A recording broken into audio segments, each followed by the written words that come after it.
Hello, everyone, and welcome in to Mavs on Deck, the official pregame show of the Metasnap Mavericks, as they get set to take on the Swift Current 57s here from Athletic Park in beautiful, sunny Medicine Hat, Alberta, on a beautiful Saturday night. Truman Bartman and Wayne Slosher always alongside you for this pregame show. And the Mavericks coming off of quite the day yesterday, quite the last couple of days indeed, as they've won 4 straight. But the biggest, the doubleheader that they claimed over the Regina Red Sox yesterday. And boy, there's a big cushion in the standings now, Wayne. Yeah, that was huge. These last 4 games were huge because we thought Moose Jaw was really making a push. And not so much that they were going to catch us, but they were beating us, and they were going to have a chance of helping Regina catch us. As it is right now, Regina has fallen off the table. Mavs went in and beat Moose Jaw 2 games, which kind of helped the Mavs, of course.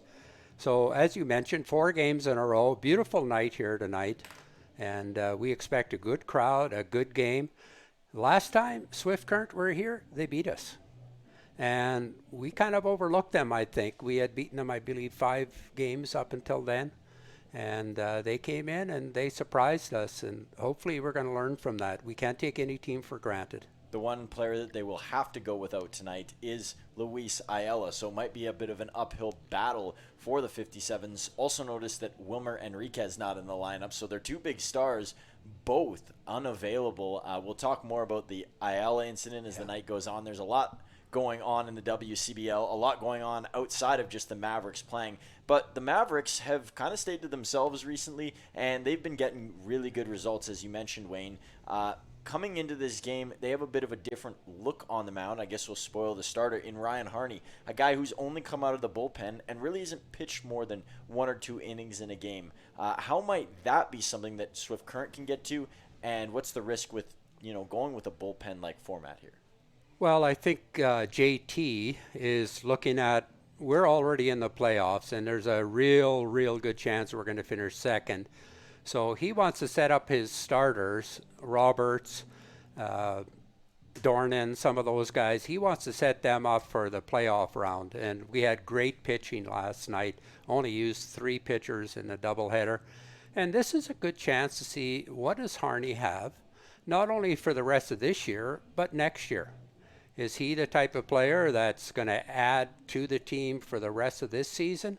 And the only way you're going to find out is he's got to get on the bump and he's got to pitch some innings. He's got to get himself in and out of jams. And I think that's a good strategy by JT. Let's use some of these other guys in different roles. If they've been in the bullpen all year, maybe they get more innings in the starting on the mound and in early relief, not just so much at the end of the games. And speaking of starting, we've been talking about it for a bit longer, but everybody's starting to think about the playoffs and what's to come for this Mavericks group, because they have championship aspirations, and at this moment in time, the only team ahead of them that looks like they might have a better chance is the Saskatoon Berries. At least that goes for in the East Division.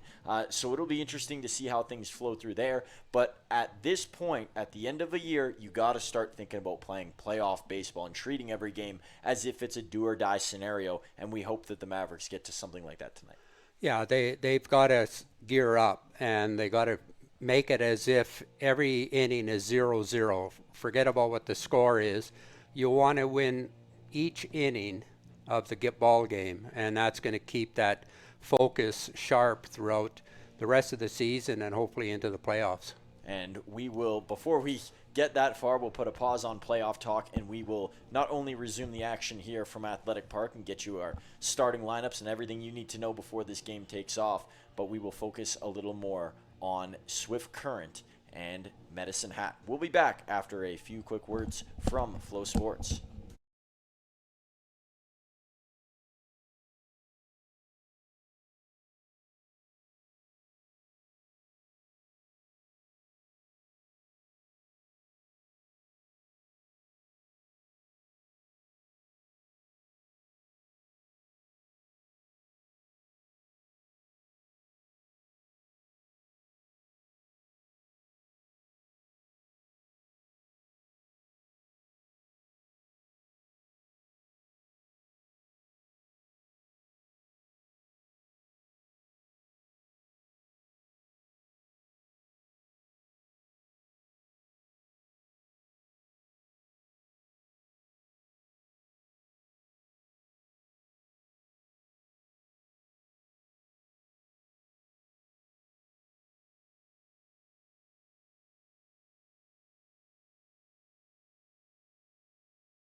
It's Saturday night, and it's baseball time here in Medicine Hat, Alberta, as the Swift Current 57s, who will be the final team in the regular season to head into Medicine Hat for a regular season matchup, are in town for the first of 2 games in the next 3 days. And, of course, they're facing the Medicine Hat Mavericks, who have dominated at home here this year, and they dominated yesterday with 2 wins in their doubleheader matchup against the Regina Red Sox. We'll see if that theme of great pitching combined with scrappy play continues today for the Mavs as they take on the last place Swift Current 57s. My name is Truman Bartman, and alongside me, as always, is Wayne Slosher, and let's take you through with who's going to be around the diamond for the 57s tonight. And it's Silas Hilton, the all-star center fielder who's played all over the outfield this year, who will lead things off. Casey Prychek, the veteran, will be catching and batting second. Batting third is the speedy right fielder, Braxton Vale. Batting fourth, a new face who hasn't played here at Athletic Park yet this year, in Ethan Bailey. He's over and left, so now you know your outfield. Batting in the 5 spot and playing first base is Rydell Adair. 2 Adairs on this 57 squad. Batting 6th and playing 6 around the diamond at shortstop, Trig Mapes. Batting 7th and DHing another player who hasn't factored into this matchup, at least on the road for the 57s, in Juan Almonte. He's also a catcher, but as noted, he's in the DH role. And in the 8th spot, Enrique Reyes playing second base, and rounding things out in the 9 hole, playing third, is Yuji Ime. So that is the look for the 57 so far tonight, and I might as well pass it over to Wayne Slosher to take you through who's around the diamond for the Mavericks side of things. Yes, for the Mavs, we've got Jeremy Freeman in his usual spot, leading off in center field. Aaron Volcano at first base. Tyler Benesti is a DH. Carter Roth at third base. Johnny Volcano at short. Adam Volcano in left field. Jamal Chabot catching. Blake Dale is at second, and Yusi Uzawa in right field. The umpires for tonight's game at home plate, Connor Joslin; at first base, Willie Glasgow; and at third base, the crew chief, Ron Shuchuk. A sprint for Wayne, and we'll send you to the national anthem.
And as we get settled in here at Athletic Park, let's tell you who's settling in on the mound for the Mavericks tonight. And if you listen to our pregame, you will already know it is Ryan Harney, the known reliever for the Mavericks, who's always good for 1 to 2 innings. But tonight, he's good for the start. 1 win on the year, a ERA below 1. You never see that. Now, that can be attributed to that he hasn't been here for a whole lot of games, but nonetheless impressive. And 4 strikeouts on the year, and that also adding to the fact that he has not pitched a whole lot. So we'll see what Harney has in a starter's-like look tonight, but most things staying the same for him. Still got the blue glove and still got that little frisbee motion that he executes so well. Yeah, he's very effective because he's an unusual type of pitcher. He's got that 3/4 sidearm sling of a pitch, and it's very deceptive, and he's been used a lot after pitchers that have been throwing really hard. He comes in and He's not an exceptionally hard thrower, but his ball does move a lot. Moves a lot horizontally more than vertically, but he can run it both ways. He can run it in on the sinker, and he can run it across the plate on his sweeper or his slider. So he's very effective, and it's going to be interesting to see him as a starter tonight. And he will have a 57s lineup that won't be familiar with him either, because they have not faced off against Harney this year. And it's going to be interesting to see how they navigate without the Ayelas in there. And they're really going to have to lean on a guy like Silas Hilton, who is that one star within their lineup who's proved that he can produce. There's a lot of players who haven't played a whole lot in this 57s group tonight, and we'll see if they can get their feet wet, I guess, in this matchup after waiting a long season to see any field time.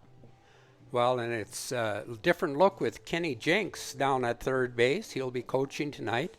Rudy Estrella is not available for assortment of reasons, I guess. And we will touch on that a bit during this show, because it's a hot topic and a breaking story that came out of, I guess it was in Swift Current yesterday, but against the Saskatoon Berries. First, we'll let Hilton get to the plate here and show what he's made of. The long swinging outfielder who loves to aim for the long ball will step in against Harney, and we'll see if Harney's off-speed mix gives him any trouble. Here's the first pitch from Harney, and it's going to be a swing and a miss from Hilton right away, and it sure does. That little flick of the wrist in there for Ryan. Yeah, Hilton missed that by about a foot. That was a good pitch. And he goes back to it. The same pitch there from Harney. You know, we watching Luis Diaz a couple nights ago in Moose Jaw. It looked like hitters were up there guessing the whole time. They didn't know what he was going to throw next. And he's only got a 3-pitch rotation. And Harney here in his first 2 throws to Hilton, it looks the same. Very confused out there is Silas.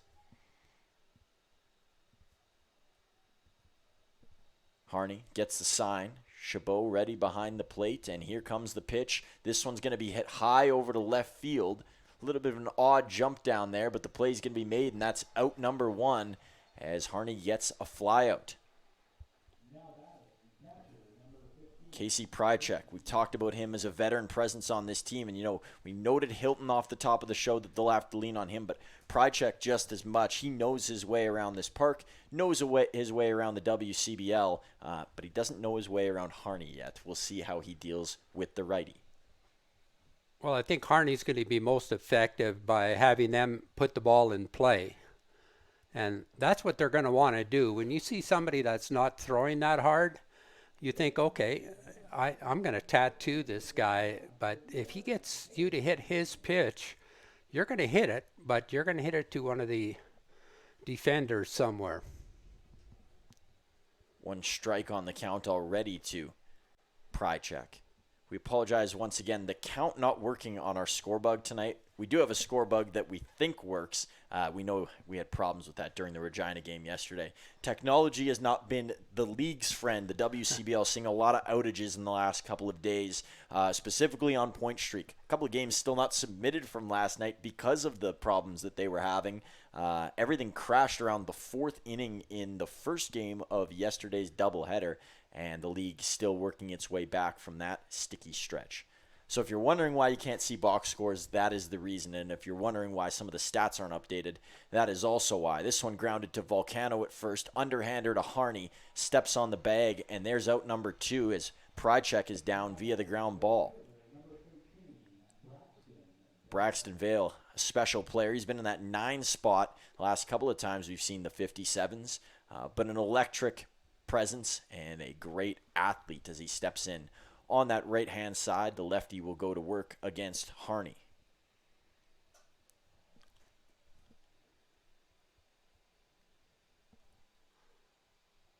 Harney doesn't get a swing there. That one even fooled Chabot as it deflects off the side of his glove. And we are experiencing problems with the score clock count-wise, as we mentioned. The outs are still going to be there. We'll keep you updated as much as possible. Ball 1 here on the count to Vale. Not going to offer it that. Braxton Vale with a real low approach. He likes to get down and see the pitches at eye level.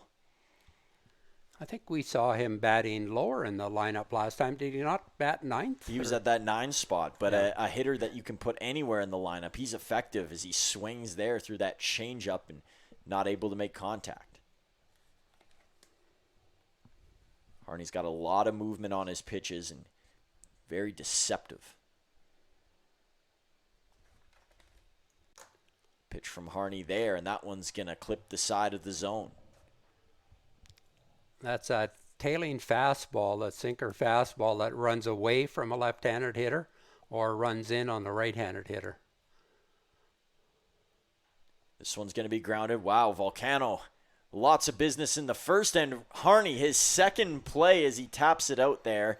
Busy in the field is Ryan Harney, but he gets a 1-2-3 to start things off as down goes Braxton Vale. And we go to the bottom half of the first inning when we come back.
And on the mound tonight for the Swift Current 57s is none other than the veteran Jorge Mazaleon, one of the best names in the WCBL. And he isn't the only Jorge Mazaleon out there. His dad is senior, he is junior, but we will just refer to him as Jorge Mazaleon for now. No wins on the year, an 8.43 ERA, and 11 Ks. This is a guy that spent a lot of time in the WCBL. He's been in the league for 3 years, had a stint with Brooks to start things off. That was his best campaign, pitched 30 innings with the Bombers.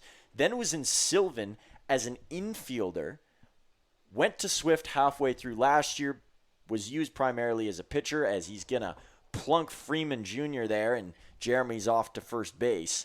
Not the way that Mazaleon wanted to start off his day, but back to what I was saying, and now he, finishing last season with Swift, is back here this year with the 57s again. And, you know, he hasn't been used as much as usual, just 10 innings thrown this year, and he looks to get that rhythm that he had with the Brooks Bombers back and help the 57s. It might not be this year, it might be further into the future, but a veteran nonetheless. So one on here for the Mavs.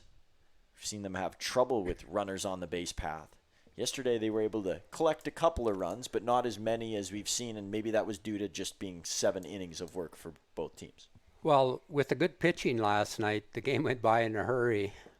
There goes Freeman, and Volcano is hit. And I think this is a perfect time to bring up the theme of last night's game, and it was players getting hit. A bit of a brawl might be, you know, a little overemphasized, but there was lots of scuffling going on yesterday in Swift Current as Ethan Murdoch got hit with a pitch. He's a former 57, so you know how that looks.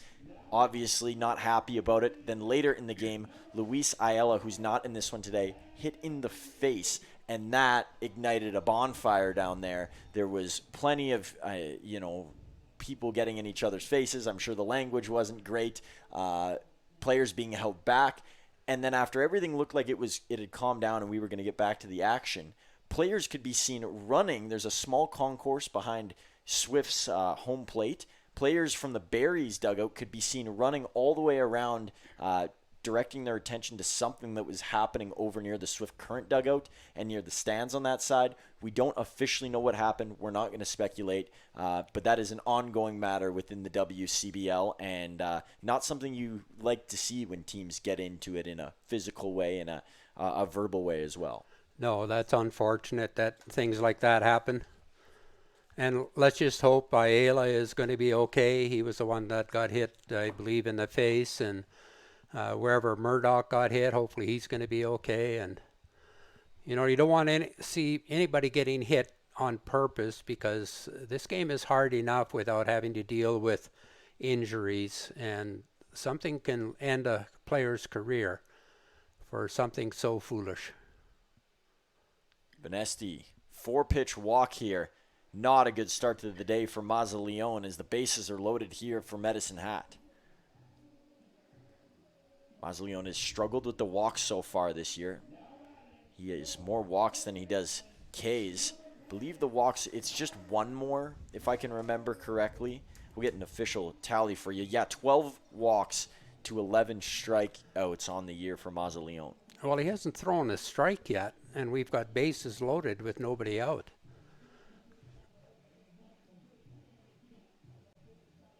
So after a quick chat with his catcher Prychek, it'll be Carter Roth that he has to see. Carter Roth, 40 RBIs on the season, 70 hits. He leads the entire WCBL in that category. And his batting average has slipped. It's now down to 366, but still among the elite hitters in this league. There's a pitch from Mazzaleone that is a strike. See if he can get back to his strike throwing ways. I'm sure it's in there somewhere, despite the numbers not suggesting it. All pitchers can throw strikes. It's the pressure or some other circumstances that often throw them the other way.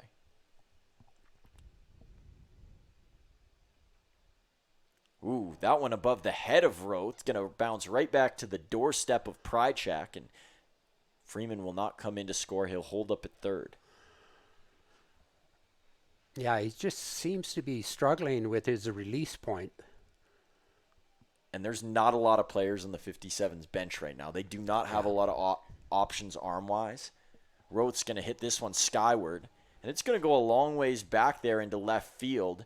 This should allow Freeman to score. He's going to tag up, come in, and both runners going to advance as well. Volcano down to third, Venesti over to second. So an RBI for Carter Roth. It was good base running by both Venesti and Volcano. Very seldom with a fly ball to left field are both runners going to tag up and advance, but Bailey didn't play that very well. He faded back with it rather than going back hard and getting underneath it and having his momentum coming towards third base where he wanted to throw it. But, kudos to the Mavs for noticing that. As I mentioned, Bailey hasn't been in a whole lot of games this year. He's only played 18, which is about half of the rest of his teammates. Johnny Volcano in now to face Mazzaleone. First pitch to him was a ball. Second one's going to be a strike. For Mazzaleone, played a lot of his junior ball with the Ontario Royals. I'm sure Carter Roth, who he just saw, is familiar with that group, obviously being an Ontario native. There's lots of guys from down east in this league. Oh, they have a great program. It's very similar to the BC Premier League. Volcano, this one is snapped over to left field, and it's got pretty good carry all the way to the back wall. That will score his brother for sure. Venesti's going to round third, and he's going to slip into the grass. He'll head back to third now, and the Mavericks with a 2-0 lead here as Volcano gets an RBI for himself off of a double.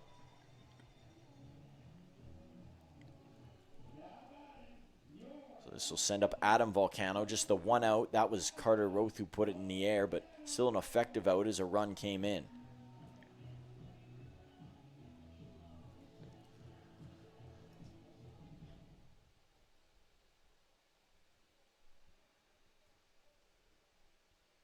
Mazzaleone down the stripe, that's strike one.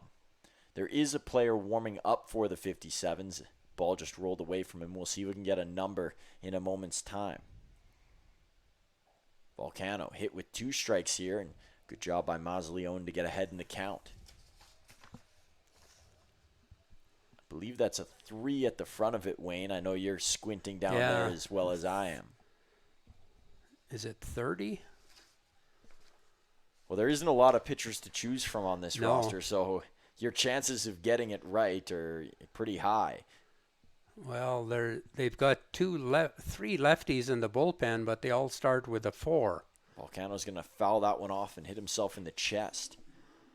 Well, he sat down, so he's not warming up anymore, whoever it was. It could be Justin Pulo. We saw him appear once earlier this year. Shanta Fuea also carrying a 3 on his jersey. So it could be either of those two.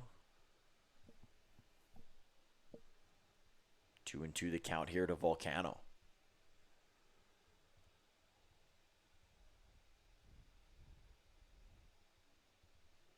That one down into the dirt, and Mausoleon threatening another walk here. Yeah, all Volcano has to do is make contact. The only person that's going to hold the runner at third is going to be the pitcher, maybe the third baseman, depend on which way the ball takes him. And he'll score on that. Slow roller, and it's going to be bobbled over at short. No throw is made, and that is going to be an RBI single. Or I don't even know if it will be an RBI. They could rule that an error there. Volcano's over at first nonetheless, and the Mavs have a 3-0 lead. It'd still be an RBI even if it is an error because the runner took off.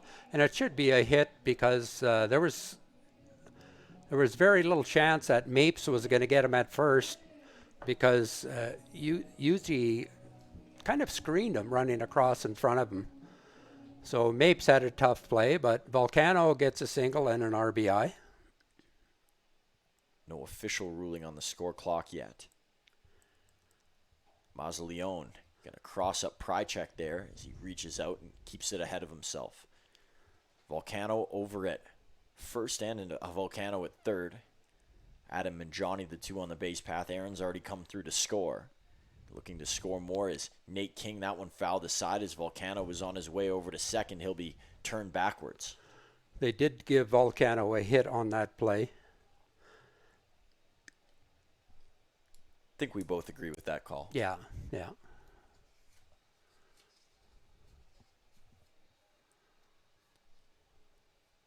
And it isn't Nate King at the plate. It's Jamel Chabot. I know King was announced here and they played his walk-up song, but I was looking, I'm seeing 23 on the back of the jersey, and the only other 23 I know besides Jamel Chabot is Michael Jordan, and I'm pretty sure he's not here playing tonight, so Chabot is the only right answer. Ooh, that one right off the dome for Chabot, and he will take first base. Yeah, it was a curveball, and actually Chabot ducked right into it. He saw it coming at his head, and he ducked, and then it curved down in towards where his head was placed. That's a third hit batter. Yeah, Mausoleon didn't like that ball as he throws it right back towards Prychek. They'll exchange it with the home plate umpire.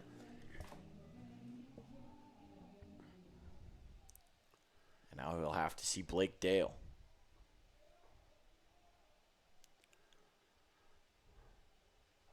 Ooh.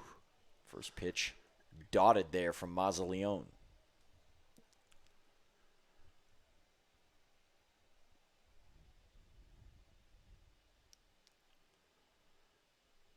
Ooh, that one not close. That'll score a run for sure. And, ooh, maybe I got ahead of myself almost there. That was a pretty good throw from Prychek. Volcano comes through. You can see Adam in the background scurrying. He'll head back over to third. Chabot's down to second. And the Mavericks now up by 4. That was pretty close. You know, the ball really bounces off of that backstop area. And it used to be a lot deeper. The fans that can barely see the front row of the people sitting there, that used to be all backstop area. This one's going to be clubbed out to right, and it is going to carry all the way to the back wall. Dale's got speed. He's going to head around third. Runner, and Dale will come back. Runner's going to come through to score. That's Chabot. Couple more on the board for the Mavericks. It's now 6-0. It's a little bit of that Wyoming magic that we've been waiting for. Attaboy, Blake. Yeah, I thought that one was going to have the carry just like you did, Wayne. Off the bat, it made a good crack, and just did not have enough height near the end. Kenny Jink's going to come out and talk with Mazzaleone, and it looks like we're going to have a new pitcher in the game here for the 57s, and we're still in the bottom of the first with just one out. While the switch is made, we will step away and send you to a commercial break.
Man on second for Yusei Uzawa, and he didn't even get a chance to face Mazzaleone, who's already out of the game before the Mavericks even get through their order.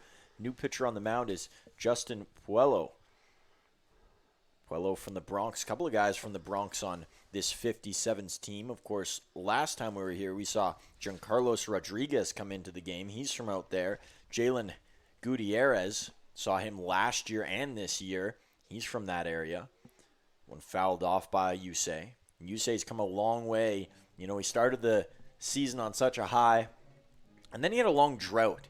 But the last week or so, he's found a new, a new gear. Well, he's playing a lot more now, too. And when you play more, you get into that groove of making the right adjustments at the right time. Count is 1-2, so it's good to see Puello getting into the strike zone. And Usawa's had some good at-bats, even when he's gone out or drawn a walk. He's done it at great times. He's going to take a pitch there. I think we need to talk about the Toronto Blue Jays a little bit tonight, too. We talk about them enough on here. Best team in Major League Baseball. Well, that's a bit of a stretch. The Dodgers still exist. Well, Dodgers aren't showing it. Hey, they got the World Series ring on their fingers. Well, that's last year. We're talking about this year. It carries over. Until there's a new champion, the old one still reigns supreme.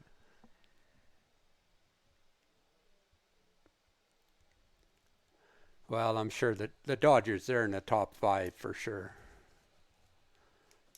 I think Milwaukee's up there. And the Phillies.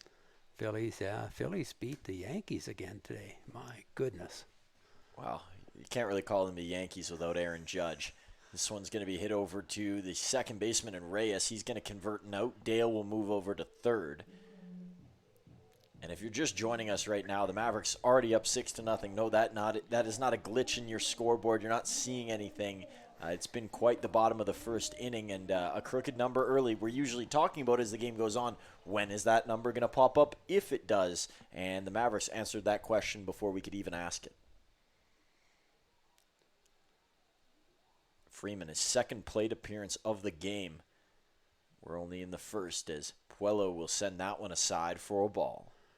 That's the biggest Freeman thing. got hit on the very first pitch of the game, and he came around to score, and then Aaron Volcano got hit on the third pitch of the game and came around to score. Puello dives that one in. And for Puello, it's just about getting in the strike zone here. If Yeah. you give up 1,000 hits or 1,000 runs, that doesn't matter. Give yourself a chance to get outs. That's back-to-back on cue from Puello. Well, he's not overpowering.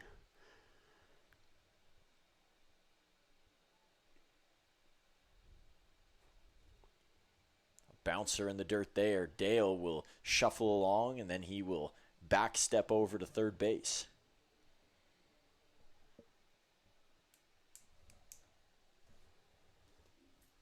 Puello, a long walk back over to the mound.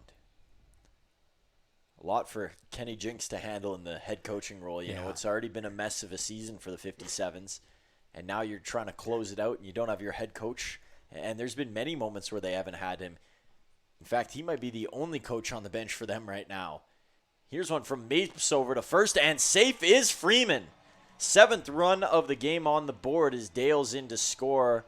And if it's any other player besides Freeman and maybe Yusei Uzawa, that's an out over at first base, but he just runs too well. You know, Mapes didn't do anything wrong. Freeman just got down the line in a hurry. I know they said he was off the base, but I think it was bang bang anyway. Back to Puello on the mound. Freeman's hustling around. Ooh, they almost got him back at first as he reaches out with the arm and touches in. Well, Rydell Adair was playing behind Freeman, so Freeman was taking a liberty to get way off the base. Pitch from Puello. It's going to be sent right past the toes of Freeman, and he's off to second base. Aaron's off over to first, and his great hitting continues here as the moment that he gets a chance to throw a ball in there, he sure does. So Tyler Venesti will come to the plate now. 4-pitch walk to Venesti in his first plate appearance.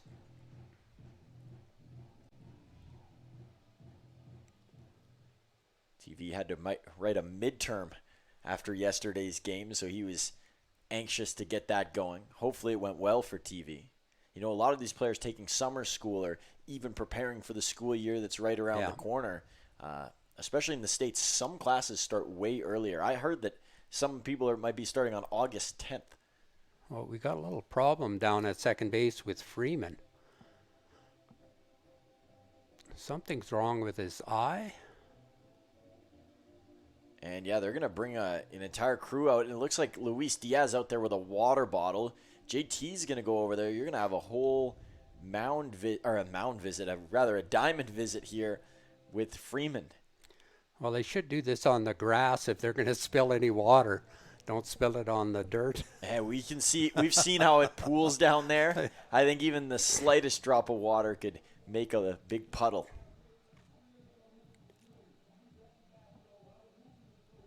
The umpire talking there as well. He's actually pushing the first base umpire away. He wasn't doing anything wrong. Big dogging him over there. Yeah, it is something in Freeman's eye, or maybe a bloody nose. You never know. But he's going to return over towards second base. Pig's still checking, making sure he's good, and he's got the word now, so we'll return to the action. Luis Diaz has been a lot more than a pitcher this weekend. He actually hasn't pitched. He was doing ball boy duties yesterday. Now he's getting some medical work in, it looks like. Mr. First Aid Man. Yeah. Back to Venesti now. Puello, high one. And so Venesti has not seen a strike yet. No, it was kind of an oddity.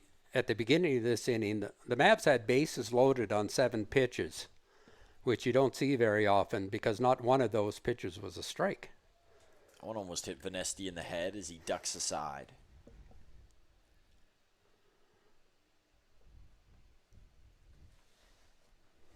Beautiful night. Great crowd tonight. I'm going to guess we're at about 1,300. And a bouncer up. That means that Freeman will go over to third and Volcano will go over to second. Feels like the 57s are just going through the motions. Yeah. They look like a broken team out there. Yeah, there's not much enthusiasm, and this isn't going to get better.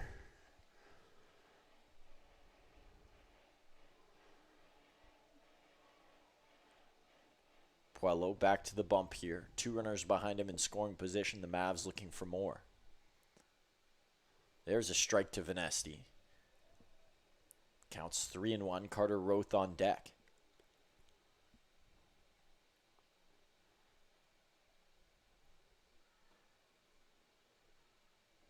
And Vanesti works himself a walk. So nobody able to find the strike zone. And Wayne, you jokingly talked to Kenny Jinks before the game and you said you got a couple innings in you. They actually might need him with how this game is going. There's nobody on the bench for the 57s, and I'm sure they could throw a position player in there if it gets away, but their coach might get called upon. I'm obviously joking. He can't. He's aged out. But I'm sure they'd like to have him in there.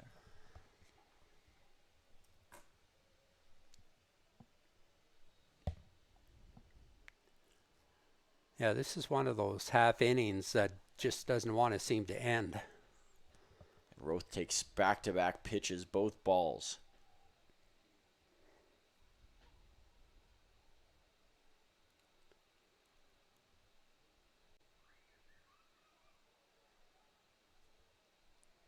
Roth waiting on something that he can drive with the bases loaded. There's going to be a high one to him.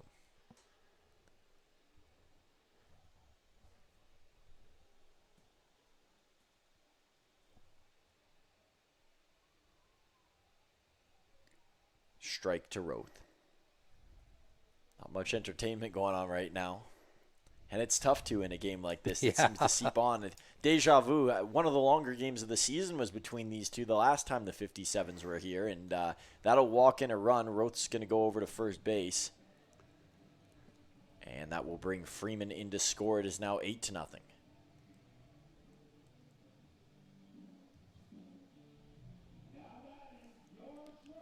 And checking in is Johnny Volcano.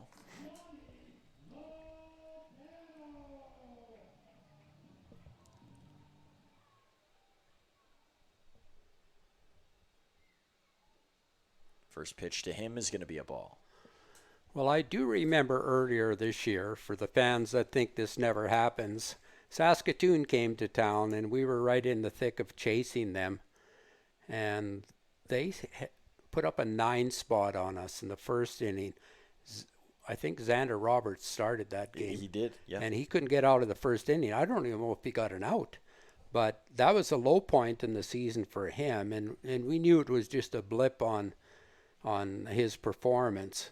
And then just when we thought, well, that'll never happen again, the next night they put a 7 spot up on us in the first inning. So it's good to see that we're putting those 7, 8, and 9 spots up, but it doesn't make the game any more interesting when it's like that. No, and you talk about in that game, obviously there's the first and second, the chase for that first spot, and Saskatoon really finished things off within that series that weekend, as that one is a fly out into center field, and the first finally over. The Mavs going to leave a couple on, but they get 8 runs in, and the fans with a round of applause to follow up. We'll continue with the talk about long games and long outings and maybe even disastrous outings as this game goes on, because that's what it has been for the 57s through just one.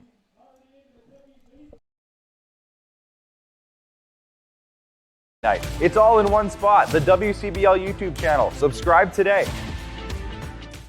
Hey baseball fans, make sure to stay up to date with your favorite teams across the league by subscribing to the WCBL YouTube channel right now. We have tons of free coverage for you over there, including daily highlights, full archived game broadcasts, daily game day previews, plus 2 weekly shows including the WCBL Report with myself and Joe McFarland every Wednesday, and also the WCBL Game of the Week pregame show leading right up to game time every Thursday night. It's all in one spot, the WCBL YouTube channel. Subscribe today.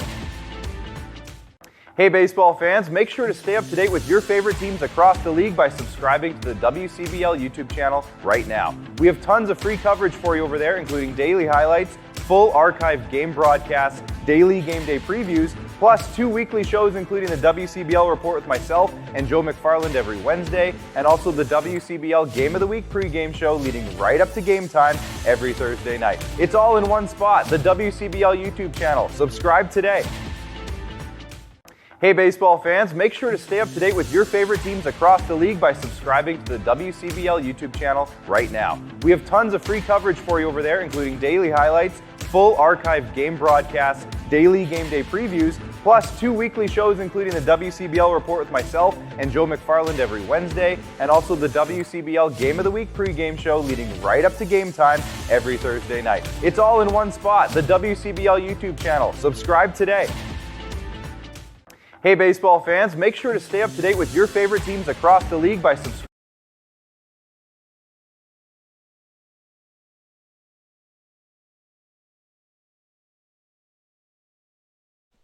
We'll see if the bats have gone cold here for the Swift Current 57s as we enter the second inning. It's been a long time waiting on the bench for, I guess, the one DH, but for the rest of their players, they've been in the outfield in the heat of the sun. It's tough to get readjusted. Harney's going to get a pull there from Bailey.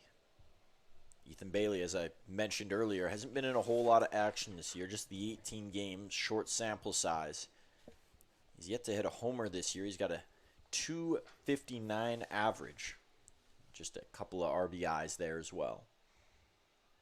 Harney's going to get a swing here, a slow roller, cutting it off his Roth, and a cannon over to first base as they're going to down Bailey for out one.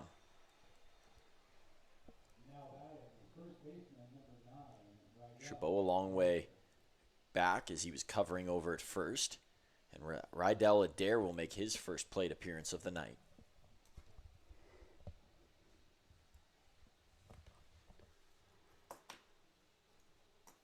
Nobody warming up behind Harney. I'm sure the Mavericks expect him to go a long ways as that one goes a long ways over the head of Johnny Volcano. And it is going to be the first hit of the night for the 57s. That one courtesy of Adair. You know, we kind of forget it was a long time sitting for Harney as well. He sat there for 35 minutes waiting for the Mavs to quit hitting. Is there any thought to maybe throw a soft toss in there when you are sitting and the inning does drag on? Yeah, sometimes the pitchers will go down, especially if it's a little colder out. They'll go down to the bullpen and throw a little bit. But it's still a very nice day out, and you know, he knows what he needs to do to get ready for the next inning. And speaking of maybe warming up, I did see a pitcher make some movement towards the bullpen as there's a swing and a miss. It looked like it was number 40, Tyler Cutler. Now, he did pitch a couple of days ago, just pitched the one inning, but he could enter at some point here. Not doing any aggressive warming up or even pitching yet, but I did see some movement. Back to Harney on the mound now. 0-2 the count with the one on. This one's going to be poked out into center field out of the reach of Blake Dale, and that's back-to-back base hits for the 57s. Yeah, Mapes just stuck his bat out and got enough of it to hit it onto the grass in the outfield. And that's the thing about Harney. You can't be too early with him. If you're relaxed, if you sit back and you wait, then you can do a little more damage. Yeah. But if you're rushing like we see a lot of these power hitters do against him, it can be a tough evening. Well, he's not going to overpower you, just as Pruell for Swift Current. They're not hard throwers. They're pitchers. And a lot of guys are out there just throwing hard, but they're a pitcher, true pitcher. They're trying to get you to hit the ball, and that's what a pitcher does. Well, anybody can throw hard. That's why position players sometimes go out there, but it's the finesse that Harney uses that separates him from the pack. 0-1 count here. Harney a couple of looks, and that one is going to get in there for a strike. Harney got the call on that one.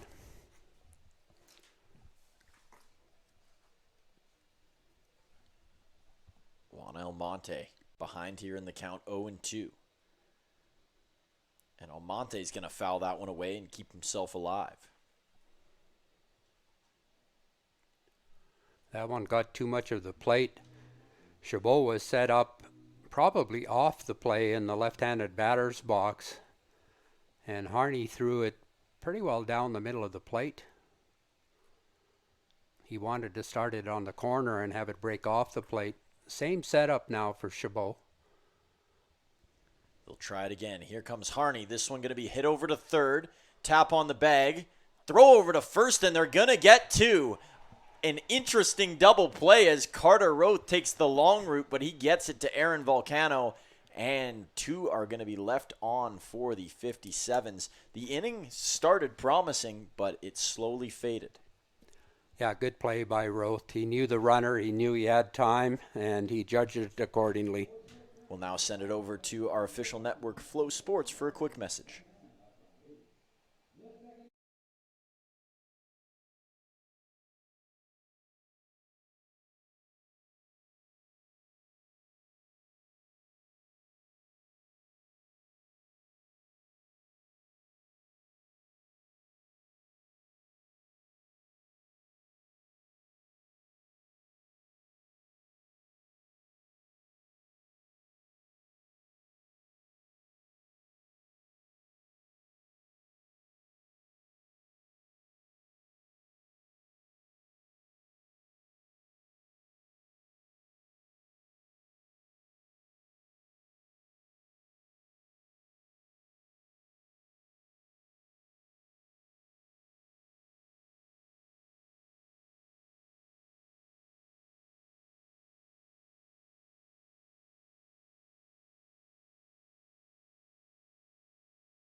Adam Volcano will start off the bottom of the second inning for the Mavericks. And still on the mound is Puello for the 57s. Nobody warming up behind him. Volcano going to poke this one out towards second base, and that play is going to be made for out number one. So it's tough to wait back on somebody that throws slow and just nibbles. Put that ball right on the outside corner, and all Volcano could do was hit it to the right side. And he didn't hit it hard there either. And Jamel Chabot's philosophy lately has been throw your bat at it, see where it goes, and he's been making lots of great contact. We'll see if that continues. No home runs on the year yet for Chabot, but he has put in a lot of deep doubles. Well, he's had some clutch hits, too. Just when we needed a hit, he'd hit a double or hit a single, or he'd start off the inning when we needed to get something going, he'd get on base. He's behind here, 0-2. Puello getting reacquainted with the strike zone. Yeah, it's 5 strikes in a row. He hasn't thrown a ball yet. And that's good news for the 57s. Along with trying to get back in this game, they want it to flow a little bit quicker than it did before. They don't want to give the Mavs a chance to pile up runs and, get towards 20 or 15 or something really big. Well, we said the last time they come in here, they're not going to make the playoffs, but they want to be competitive. And they played us very competitively and ended up beating us that night. Puello misses the strike zone twice here. We didn't mean that they should be that competitive that night. No. Just be competitive. Jose Ayala, who's not in the lineup tonight, was a big part of that. He had Yeah. a grand slam in that game Yeah. that opened the doors wide open. Yeah, I think he was a one-man wrecking crew that night. I think both Ayalas, are yeah, really they good. were. I think they had 6 or 7 hits between the two of them. And they only had 10 hits. Chabot's off towards first. So a walk from Puello after a promising start with 2 strikes. Yeah, again, there's Chabot. He has good at-bat.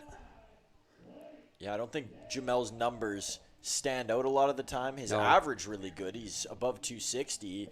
But the one thing about him is you watch him and you see a good eye, you see consistency, as you mentioned, Wayne, and that makes for a really good combination, and he doesn't get the credit he deserves. Well, I think he's one of those batters that's when he's on deck, he knows what he's looking for. He's watching the pitcher, watching the pitcher's tendencies. So he has a good idea what he's going to do when he gets in the batter's box. And he's got to be a guy that's comfortable, playing alongside some teammates from Valley City, Andrew Kim and, of course, Jaden Babiuk, and then being around JT and knowing the system that he runs, despite that he was just an assistant with Valley City. He knows what to expect, what his coach expects from him, and what to expect from JT on the other end. Well, what a great opportunity for him to have one of your coaches here to watch you during the summer and know and see how much better you're getting. Because I think he's going to be one of those players that is really going to help Valley City. Blake Dale off over towards first base. So back-to-back walks here from Puello with just the 1 out. Yeah, that strike zone must be moving on Puello out there because the first 5 pitches were all strikes, and now all of a sudden there's no more strikes left in that gun of his. Yeah, he was hurling there. You said Yeah. 5 consecutive. Yeah. He just turned it off there. There's another ball from Puello. You see some of these names for the 57s, and I'm sure if you're an avid watcher or somebody who's watched them throughout the last couple of seasons, you're not familiar with many of these names, and that's because they've lost a lot of firepower, a lot of star power. And sure, players fill in those spots every season, but when you lose a total of 7 former All-Stars, obviously Kenny Jinks still with them, but Cleaver Martina, who's now with the Berries, Demetrio Archuleta, Ethan Murdoch, Marcus Graham, Kai Gray, Jeremiah Sanchez, just a couple of those names that were All-Stars in the WCBL and were feared hitters or pitchers. Well, exactly. You're counting on those players. You develop them if they've been with you for a year or two, and then it's very disappointing to see them go to another team in the WCBL. I will say one thing that is interesting about the 57s is a walk here to Uzawa. Jinx will walk his way towards the mound. But it's that they get a lot of players who played with Brooks prior. I mentioned Jeremiah Sanchez in that mix of All-Stars that they had. He was a Brooks guy. Jorge Mazaleon, a Brooks guy before he came here. Nkosi Ditter, who's no longer with the 57s, he was a Brooks player. And, of course, Rudy Estrella, their coach, he was over in Brooks. So there's always that Brooks and Swift connection. And I'm sure next year there will be another Brooks bomber that dons the orange. Well, I think Swift Current have to look at how are we going to get back to the top of the WCBL again? Because it wasn't too long ago when they were right there. So they've got to look at what do we need to do to get more and better players in and then to keep them. And I know it's a great community, so I'm sure they're being treated very well in their community. Yeah, there's only been good things said about Swift Current for years around this league. And the toughest part for the 57s is they were the destination 4 years in Saskatchewan. And the Berries come into play, and now they've become the destination. And, with it went their head coach initially in Joe Carnahan, who, took a year off and then joined the Berries. And that's a big draw as well. You want to play for a guy like Carnahan. And so, the 57s have lost some of that magic that they had before. And it's not necessarily their fault. It's just the league's evolving, and players are seeing new opportunities. Strike to Freeman. He's going to be behind 0-2. It's not easy to win 7 titles as a franchise, and it's not easy to continue to work at that clip as well. Here's Freeman. This one hit hard along the ground. Could be 2. They're going to need it to be 2. But once again, Jeremy Freeman Jr. roller skating over to first base as a run comes in. That's Jamel Chabot. And it's a they're calling him out. Ooh, whoa. They are calling interference on Uzawa for not sliding at second, so they're calling Freeman out. Wow. So it's a double play. Okay, you don't see that very often, but a rule reversal, and they didn't have to send it upstairs.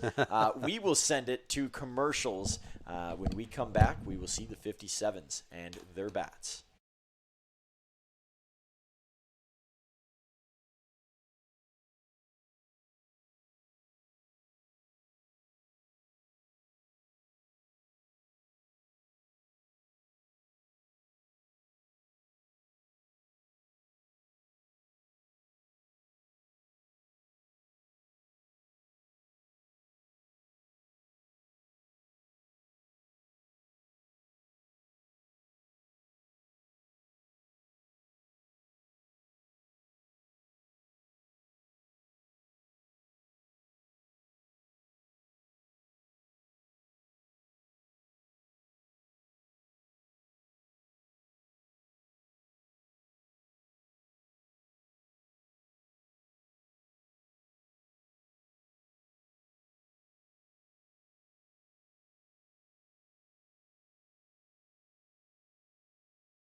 So, Wayne, a weird way to end off that last inning.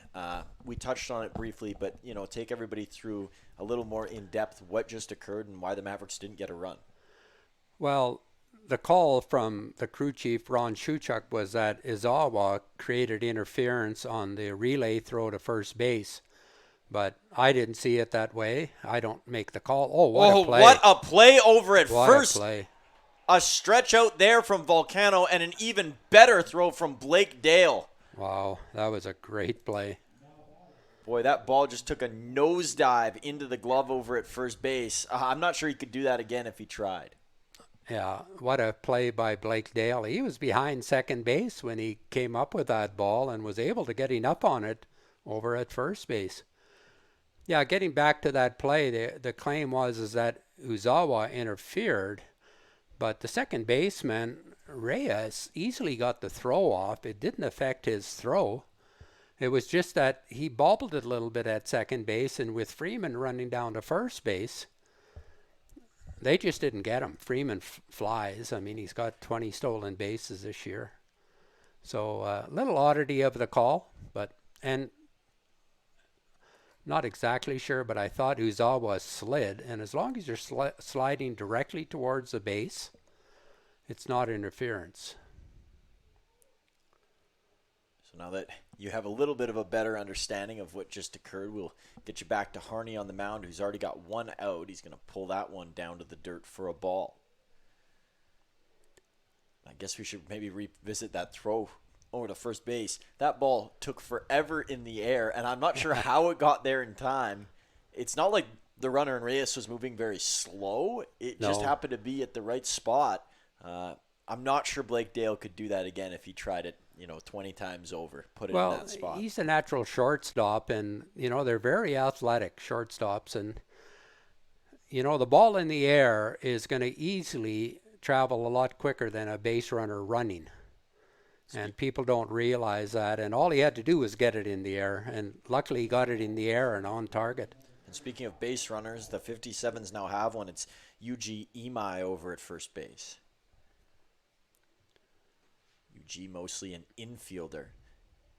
played his first bit of baseball in America this year when he went down to college, and he said he was just looking forward to playing in some place that was hot. Well, it's pretty hot out there today as well, so I'm sure he's satisfied with this temperature.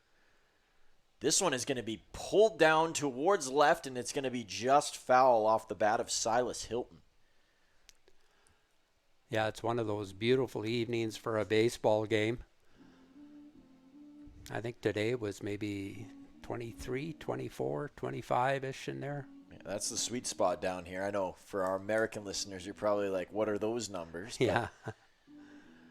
Yeah, that's just right in the 75-ish range Fahrenheit. Thanks for translating, Wayne. Estimate. Harney back over towards first. He's going to check on Imai. Yeah, I wouldn't focus too much on any of the base runners now. You got an 8-0 lead. Well, and if I can think back, it might have been Imai over at first base that caused some commotion, skirted all the way over to third. Yeah. And that broke things open in that game. That was with Sproul on the mound. I think we had a few run lead at that time too, and then all of a sudden the dam burst and we couldn't get anybody out. Yeah, you bet. Harney up 0-2 here. He's worked ahead all night long. That's one thing his coach Ryan Reed praises him for, is he fills up the zone. Check over at first. And funny, between him and Ryan Reed, they actually played together at one point, and they were actually roommates as well. So Ryan and Ryan, they've known each other for a long time, and now it's a different look with Reed over at third base most of the time, and Harney, of course, on the mound. Volcano's going to run towards that ball, but it's out of his reach.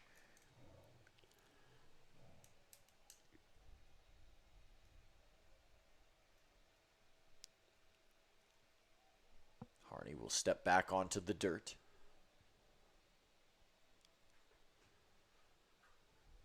Focus right back in on Hilton. 0-2. Going to give it another try here.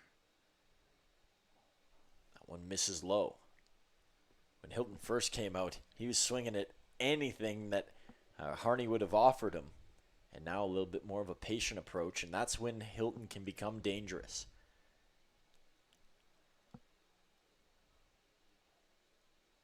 1-2. Here it comes, and a swing and a miss. Maybe I spoke too soon. Ryan Harney gets him to chase with the fishing rod. That's his first strikeout of the game. Which is hard to believe because he's been up so much. Yeah. But he's been getting that weak contact. That's been his bread and butter. Well, and strikeouts are nice. They look good. But getting outs is the important thing. And right now, the Swift Current only have 2 hits.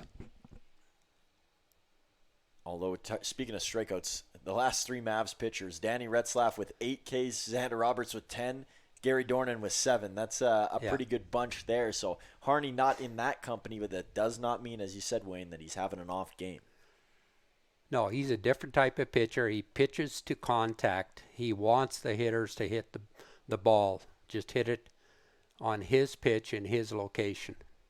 More of a Masahiro Tanaka, not a Max Scherzer. Exactly. Greg Maddux. Of course I went with the Yankee. That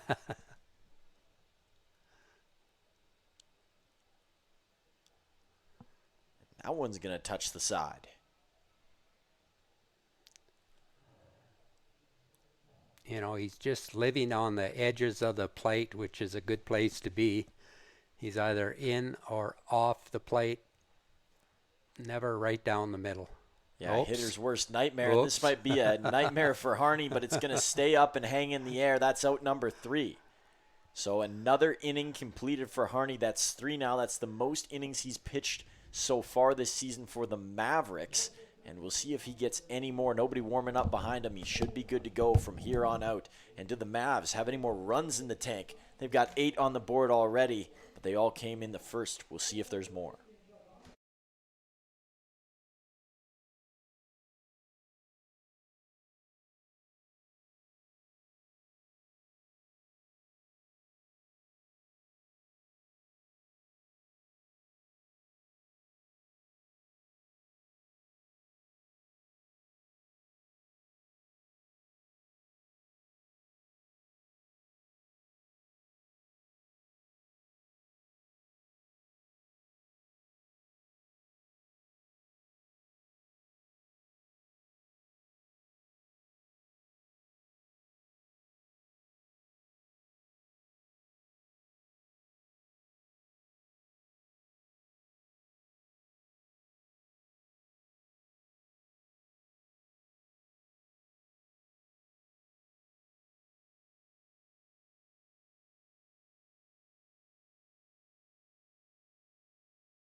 Aaron Volcano, the two-hitter in this Mavs lineup, up to start off the bottom of the third. Back on the mound is Puello. Whew. That one sailed in a weird direction, and it looked like he let go of it a little too soon, and it just ballooned. Puello's got to get back to the strike zone. There he does. Pitcher warming up down there, beginning to warm up for the 57s.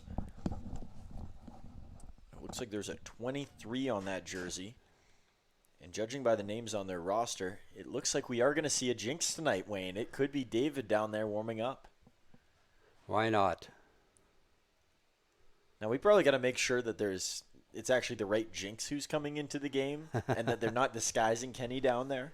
Well, he's thrown with the opposite arm. That's a good indication. Puello is going to get Volcano to pop up. This might be a tricky play as all the infielders colliding near one spot, luckily not actually making contact with each other, and it's going to be out number one made in left field. Yeah, I think Ethan Bailey, he's just a youngster from Swift Current, if I recall. Yeah, probably figuring out how to play in this league, Yeah. Learning the ropes and learning. It's tough when you look at this roster. There aren't a whole lot of veterans, so they're all learning together rather than getting to learn from an idol on the team. And we talked about that with Gary Dornan when he was on the mound yesterday. He has so many experienced guys around him who have been in the league, whether that's a position player like a Volcano or a Vanesti, or just in the pitching department in general. Foster Voiko, when he was here, was a great teacher for some of these younger guys. Everybody raved about how great Foster was with a player like Gary. 2-0 here to Puello. Puello shakes his head at that one. Vanesti has got nothing to hit tonight. No, he got hit by a pitch and then he walked, and he wants a hit. And he's not going to get it there. He gets another walk. And, you want to pitch around TV. You want to give him something that he's not going to like. But you want to give him something. His plate has been bare. I don't think it's a matter of pitching around him. It's just a matter of not being able to throw strikes. It's not like, okay, we're in a tough situation here and there's runners on and we got to make sure we don't give him anything good. He's just one of those guys that's coming up tonight and the pitchers, for whatever reason, can't get the ball over the plate. I was being kind. Okay. I'm not that kind. Well, Wayne, you were talking about that earlier today with the Blue Jays announcers, how they were giving Bo Bichette too easy of a time. Over to Bichette's position at short, and that one is going to be a double play for the 57. So if you can't get strikes or get strikeouts, why not rely on the double play? Works there for the 57s. Second in a row to end the inning.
Braxton Vale will be the first hitter for the 57s in inning number 4. We did arrive here. Took a little bit, especially in that first inning when the Mavs put up 8, and that's the reason they've got the lead. All runs coming in that same spot.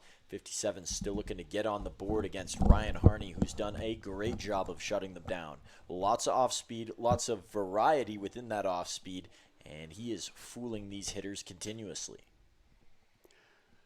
You know, he's just doing the same thing as what happened last night. He's pitching ahead, and when you pitch ahead, you might give up the odd home run or the odd long ball like that one. Well, that was right on cue, Wayne. A home run for Braxton Vale. First run given up tonight, the classic announcer's jinx. I'm not even sure that was a jinx, just writing the story before it had actually unfolded, and Vale gets one to go.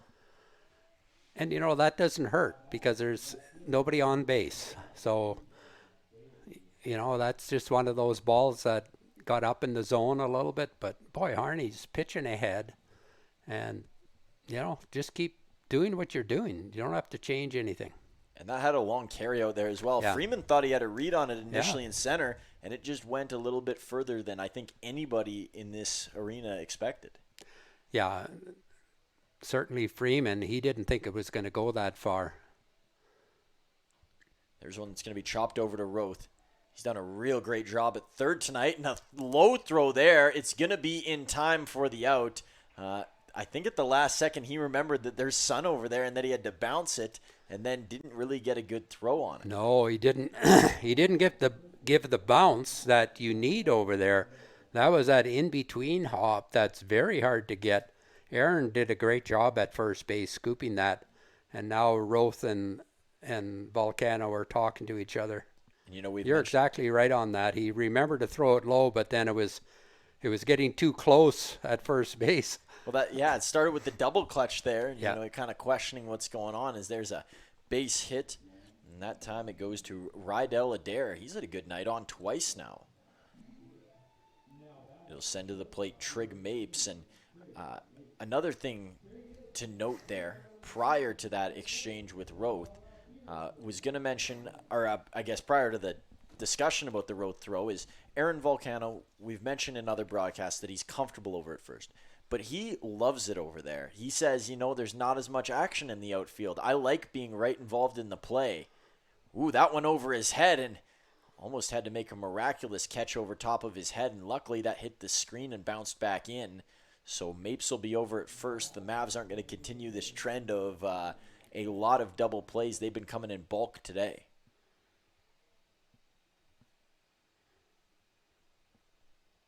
Two outs here. Harney will hunt for one more. And Juan Almonte up at the plate. Almonte initially played at Wheeling University, played with Kenny Jinks, who's now his coach. So we talk about Ryan Reed and Ryan Harney. Same thing on the opposite side for the two Wheeling alum. Almonte now at Bluefield University. He's a junior there. You know, I like what Harney's done. Even after the home run, he's right back throwing strikes, and he's got 2 away. And there's just no nerves there. No. He's gutsy on the mound. Harney ahead again, 0-2. I was talking to Luke Barrientos about, you know, you get 2 strikes on the board. Getting that third one, is it a mental thing or is it a physical thing? And he said it's a pitch selection thing. At least for him, he, you know, maybe wasn't making some of the right decisions. And it all stems from where you played before. Barrientos, a Division III guy. Down there, you can throw anything on strike 3, and he felt, you know, he's confident with anything in that league. He throws it on for strike 3, and he can cash it in. Up here, he's got to be much more selective, and I think we see that with all pitchers.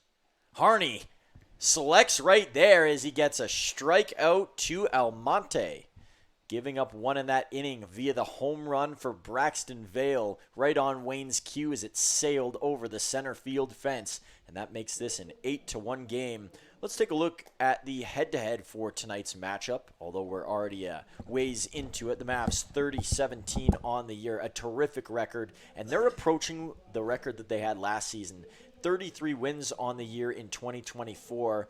They just have to go 500. They're going to pass that mark this year. And for JT, he's never outwardly said it, but I'm sure it's something that he thinks about. Everybody's competitive, and he just as well. For the 57s, they're going to be under their total most likely from last year. They had 16 wins, I believe, only 10 this year, and they got 35 losses. They picked up the 1 win against the Mavericks in their last game here at Athletic Park, so 1-5 on the year. The Mavericks owning this matchup, and the run department indicating everything that we just told you about. The Mavs, 362 runs this year to the 57s, 211. So, 2 very different clubs out there, and this game suggesting just that.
Johnny Volcano, first to see Puello here in the bottom of the 4th inning. Mavericks giving up the 1 in the last, so now an 8-1 ball game. If the 57s are going to sneak back into it, they're going to have an inning like they saw last time. Obviously, executing the double play was helpful, but continuing to shut the Mavs down, that's got to be what they look forward to. Pitch to Volcano. That one lands in for a strike. And while we focus on this game, let's focus on a couple others at the same time. Bottom of the 6th inning in Saskatoon. The Berries up 6-3 now over Moose Jaw. That's not how the day started. The Miller Express were in the driver's seat. And that game important for the Mavericks. They're not sure who they're going to play in the first round yet. And with Regina losing earlier today to the Weyburn Beavers, that matchup becomes a lot tighter. We'll see if they get the Red Sox or the Miller Express. Throw down to first. Volcano's going to get there, so he's safe on the strikeout. Always a funny occurrence when you can have a strikeout and still get on base. Volcano, proof of that. Let's go over to Sylvan Lake. It's 1-1 as the Cactus Rats are in town. And no, it isn't one of those scenarios where the Cactus Rats are the home team in somebody's building. This is Sylvan's home game. But Energy City, they've fallen out of the playoff picture. They've dropped a bunch of games recently, and they need to get one against a top dog like the Sylvan Lake Gulls, who are still fighting for first. They're 2.5 games back of the real dogs in Okotoks. And the Regina Red Sox playing another doubleheader today, as we hadn't mentioned. They're up 4-1 in the second half against Weyburn, hoping that yesterday's 2 losses in the doubleheader doesn't happen again today. Adam Volcano, with a beauty into left center field. Johnny's going to run around third. Adam going to head over to second, and he's going to be in there. So both Volcanos in scoring position, and Yusei Uzawa, or Jamel Chabot will come up. You know, I said we were going to keep our attention on this game, and my attention is strayed to the rest of the games. I'm forgetting players here, but it is Jamel Chabot who's up to the plate. And let's finish it off so that we can really keep our focus here. 0-0 between Lethbridge and Fort Mac, also playing a doubleheader. They're in the top of the first right now. The first game between those two was a 14-0 win for the Bulls. They are hot on the Dogs' tails, and Okotoks, they got to be feeling it. They've been in first the last couple of years, either them or Sylvan Lake going into the postseason. Can a team like Lethbridge pull an all-time stunner and get the 1 seed? Chabot will take a strike, rather a ball here. Yeah, there's really close races in that West Division for first, second, and third, and then for the last playoff spot. Chabot over towards short. Mapes will get the 1 out, but it'll bring in a run, so the Mavs matching what the 57s did in the last. It's now 9-1. Adam Volcano over at third, and Blake Dale, who's hit the ball around well, almost had a home run earlier in this game. He will make his way up to the plate. Yusei Uzawa waiting on deck. So Uzawa is in there somewhere. He's just a couple of players down the line. I'm sure, as you've learned by paying attention to the batting order, something I haven't quite gotten through my head yet. We'll work on it. Bouncer to Dale. Puello will retrieve the ball. Still a pitcher warming up down there for the 57s, David Jinks being that guy. We saw Jinks in the lineup as a hitter in the DH role a couple of nights back. So we'll get a chance to see him on the mound here at Athletic Park for the second time in 2025. Zach Galiski is throwing in the Mavs bullpen. And Zach Helinski likes the 57s. That's where he started his season, was on the road in the first game of the season for the 57s, their home opener, and he diced 9 Ks in that game. Helinski has struggled to get back to that spot since.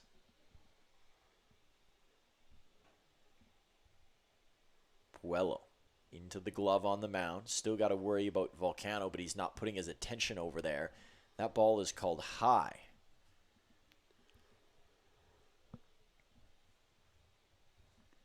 So Dale has a good opportunity. 3-1. He's going to swing, knock this one towards Mapes. Mapes was forced off of his footing and wasn't able to convert the throw. Adam Volcano in to score. Mavs into double digits. It's 10-1. And not an easy play for Mapes. Took a weird hop. He thought it maybe he was about to jump up there, and it just kind of stayed flat along the shale. Yusei Uzawa up with 1 out.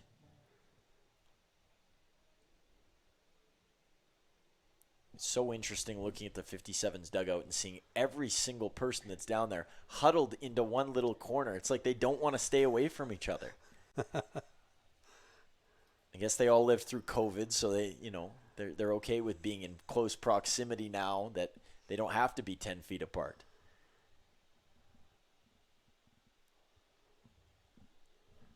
That one gonna miss, so Uzawa now in a 1-1 count.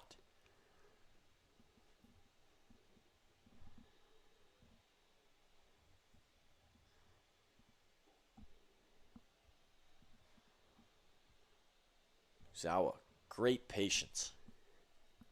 Freeman waiting on deck, Dale over at first. Boy, this is the speed alley for the Mavericks here, these 3 batters. Uzawa knocks this one down towards first. A catch, and there won't be a throw over to second. And a good job over at first to pull it back and not make that throw. That was a dare.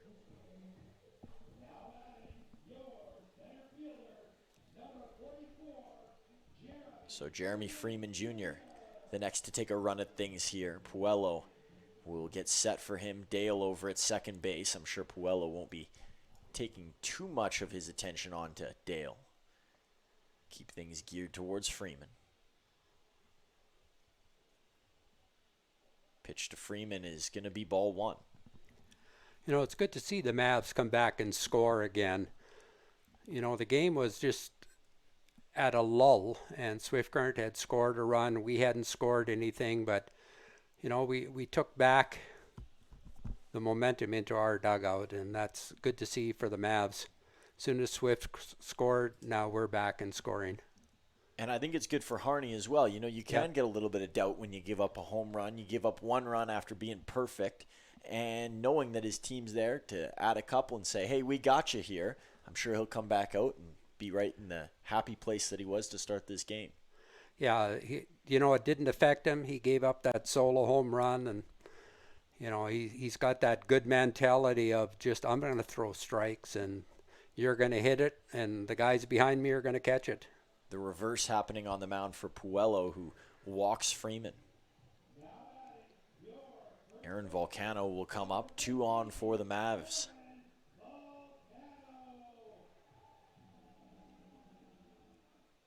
And curious how many walks Puello has had in this game so far. Well, that's 8 walks in total plus 3 hit batters, so 11 free passes in only 4 innings.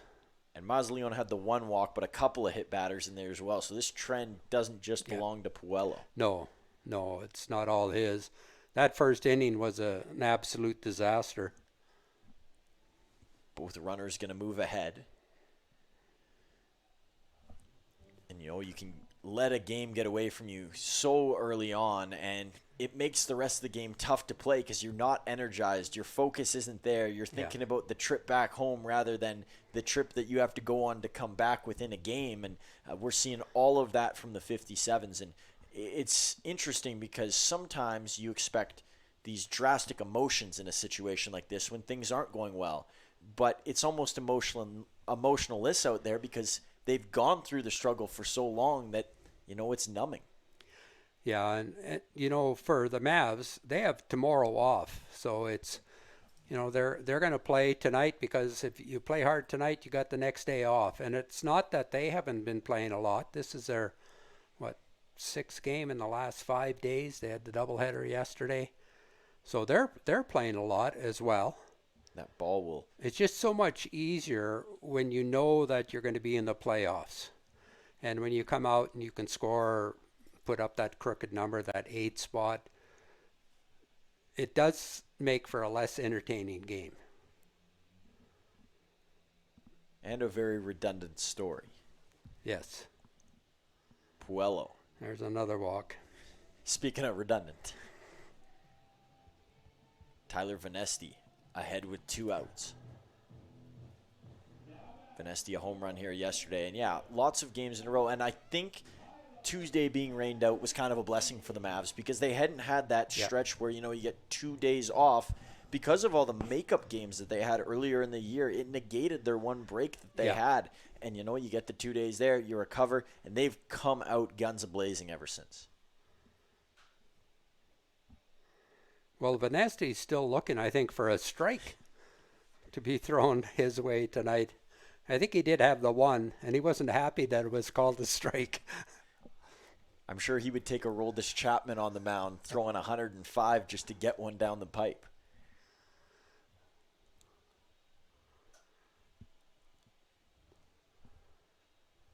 Puello will step back in a 2-0 count. If I was a betting man, I'd say Puello's eventually going to hit the strike zone against Venesti. Good thing I'm not a betting man. Well,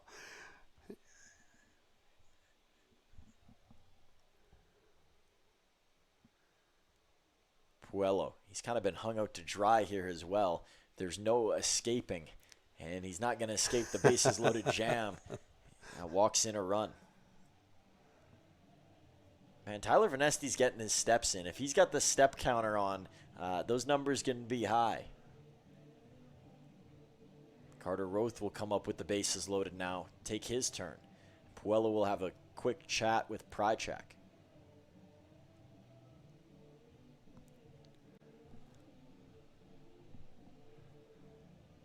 See Jinx take a short look to see if his brother's ready to go down there.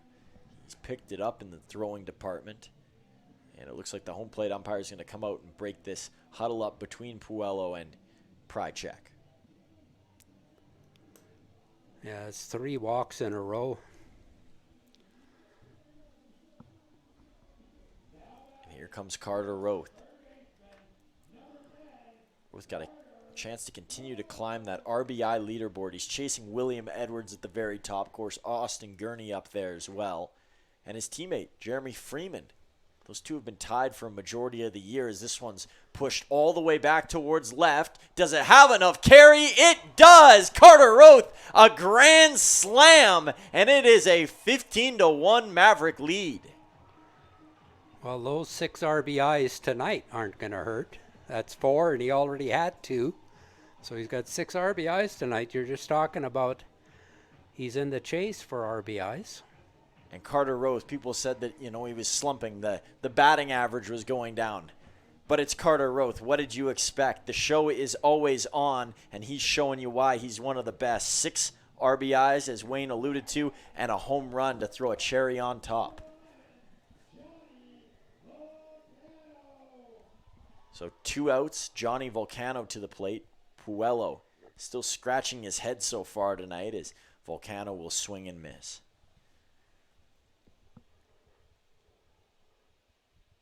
This is one of those games where you need to have a run rule. You know, you look back at that game in Brooks a couple of years ago where it felt like there was 50 runs scored between the two teams. It can get out of hand, and I think that's what we might see here tonight. That a bouncer there. Puello's lost all control and I think confidence as well. Well, I think that game in Brooks wouldn't even have been a run rule game because it ended up 32-26. Yeah, I think you're right about that. Yeah, it was like both teams scored 25 runs or more.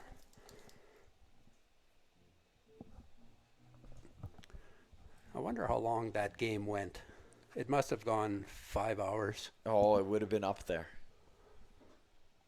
I can't remember ever seeing a 5-hour game here. We've had some long ones as Volcano down on strikes, and this one continues to go along as 15-1 now for the Mavericks. Carter wrote the grand slam. That the highlight of the bottom of the fourth, but there's been a lot of those tonight for the Mavericks in a game that has been stuck in molasses. We'll move you to a commercial break and hopefully be back quicker than you expect.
New pitcher on the mound for the Mavericks here in the top of 5. It is Zach Holinsky, who comes in relief for Ryan Harney. He finished his day just giving up 1 run and 4 hits. Pretty solid overall. Not a lot of strikeouts in there, but that don't matter. That's not Ryan Harney's style. He gets outs, and that's exactly what he did along his 4 innings that he pitched.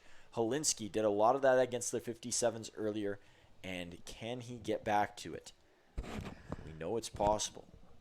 One thing that you got to know about Holinsky, he does a great job hiding the ball with his delivery. This one going to be popped up over towards left field. Should be playable in that area, and it is.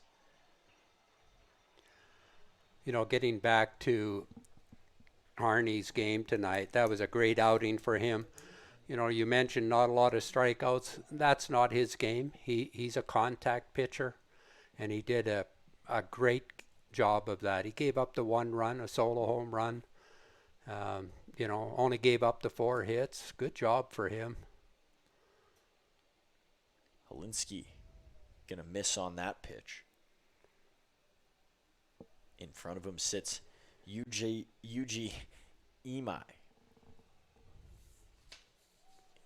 Imai gonna chase there for a strike.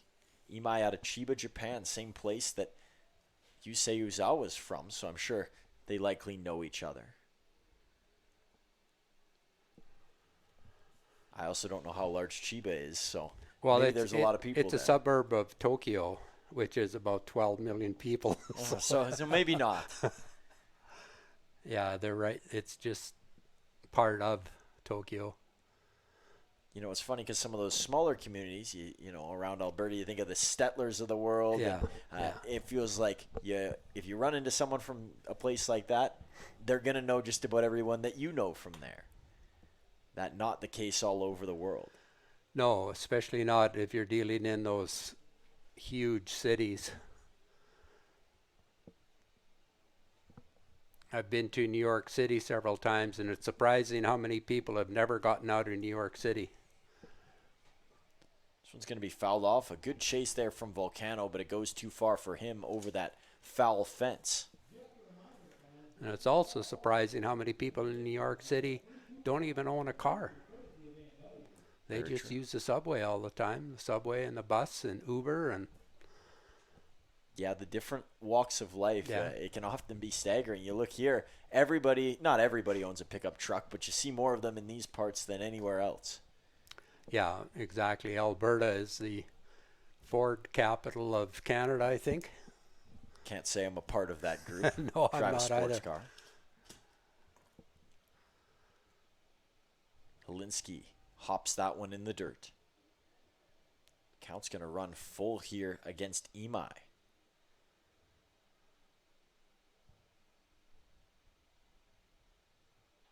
This one going to be grounded to Holinsky.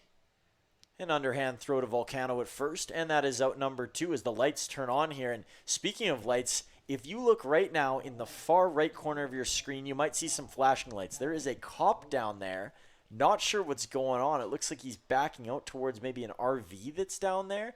Or he's about to take off and go on a bit of a mission, but you don't often see that. There's a police station nearby Athletic Park. Yeah, only a block it. away, isn't it? It is. So not sure if he was just taking a break over there, but you know, something needs saving. Yeah, there is a vehicle parked there. There's another one now on the path.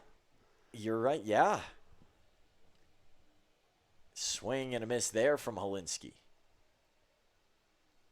Yeah, they're talking with a couple of people up there in some orange shirts. And no, that is not the 57's players. Those are just two bystanders. Well, We got a there whole other game unfolding up top here that is aside from the action at Athletic Park. Well, there is something in orange that's beyond the path. And that never used to be there. It looks like some plywood or something. Looks like that car is going to head down towards a bush and then go the same way that the other one is. Some extended commentary here of action beyond the field. This one's going to be popped I know up in the people air. who would criticize the police. I'm not one of them, but you know, there's probably a sale at Tim Hortons right now, and they're heading there. I say that in total jest. Well, there is a Tim Hortons right around the corner. I would fundraise for police services. Wayne, this is a baseball broadcast. We didn't need to get political. No, I'm not. I'm saying that in jest. I love the police. When I worked in schools, we had our school resource officer, and they were fantastic people.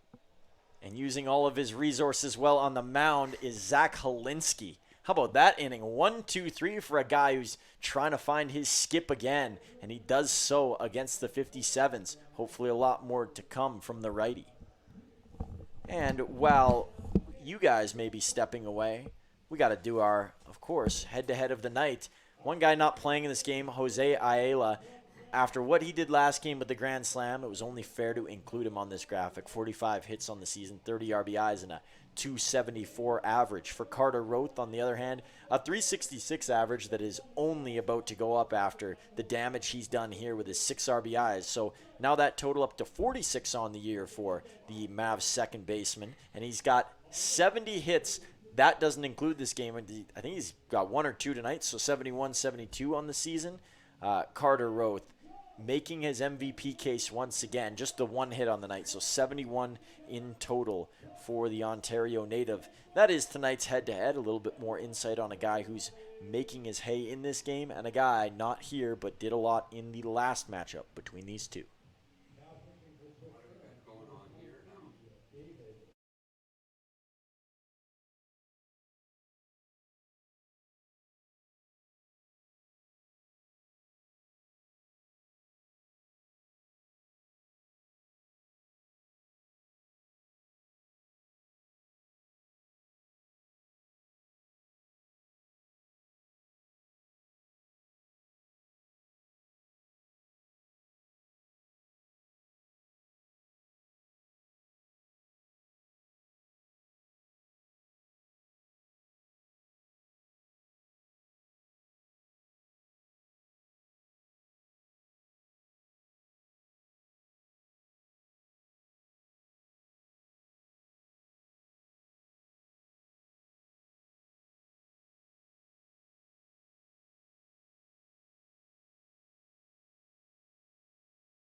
New pitcher on the mound for the 57s. It is David Jinks who will star in the bottom of the 5th inning here from Athletic Park. Lights on. Sky is baby blue. And we'll see for a guy who's just a baby in this league if he can churn up a couple strikes here, at least fill the zone. That's been the problem for the 57 so far tonight. And he's had a great mentor in his brother in Kenny. We'll see if he throws any of the types of pitches that we're used to seeing from the older Jinks in past years. One's a lefty, one's a righty, so that's the biggest difference.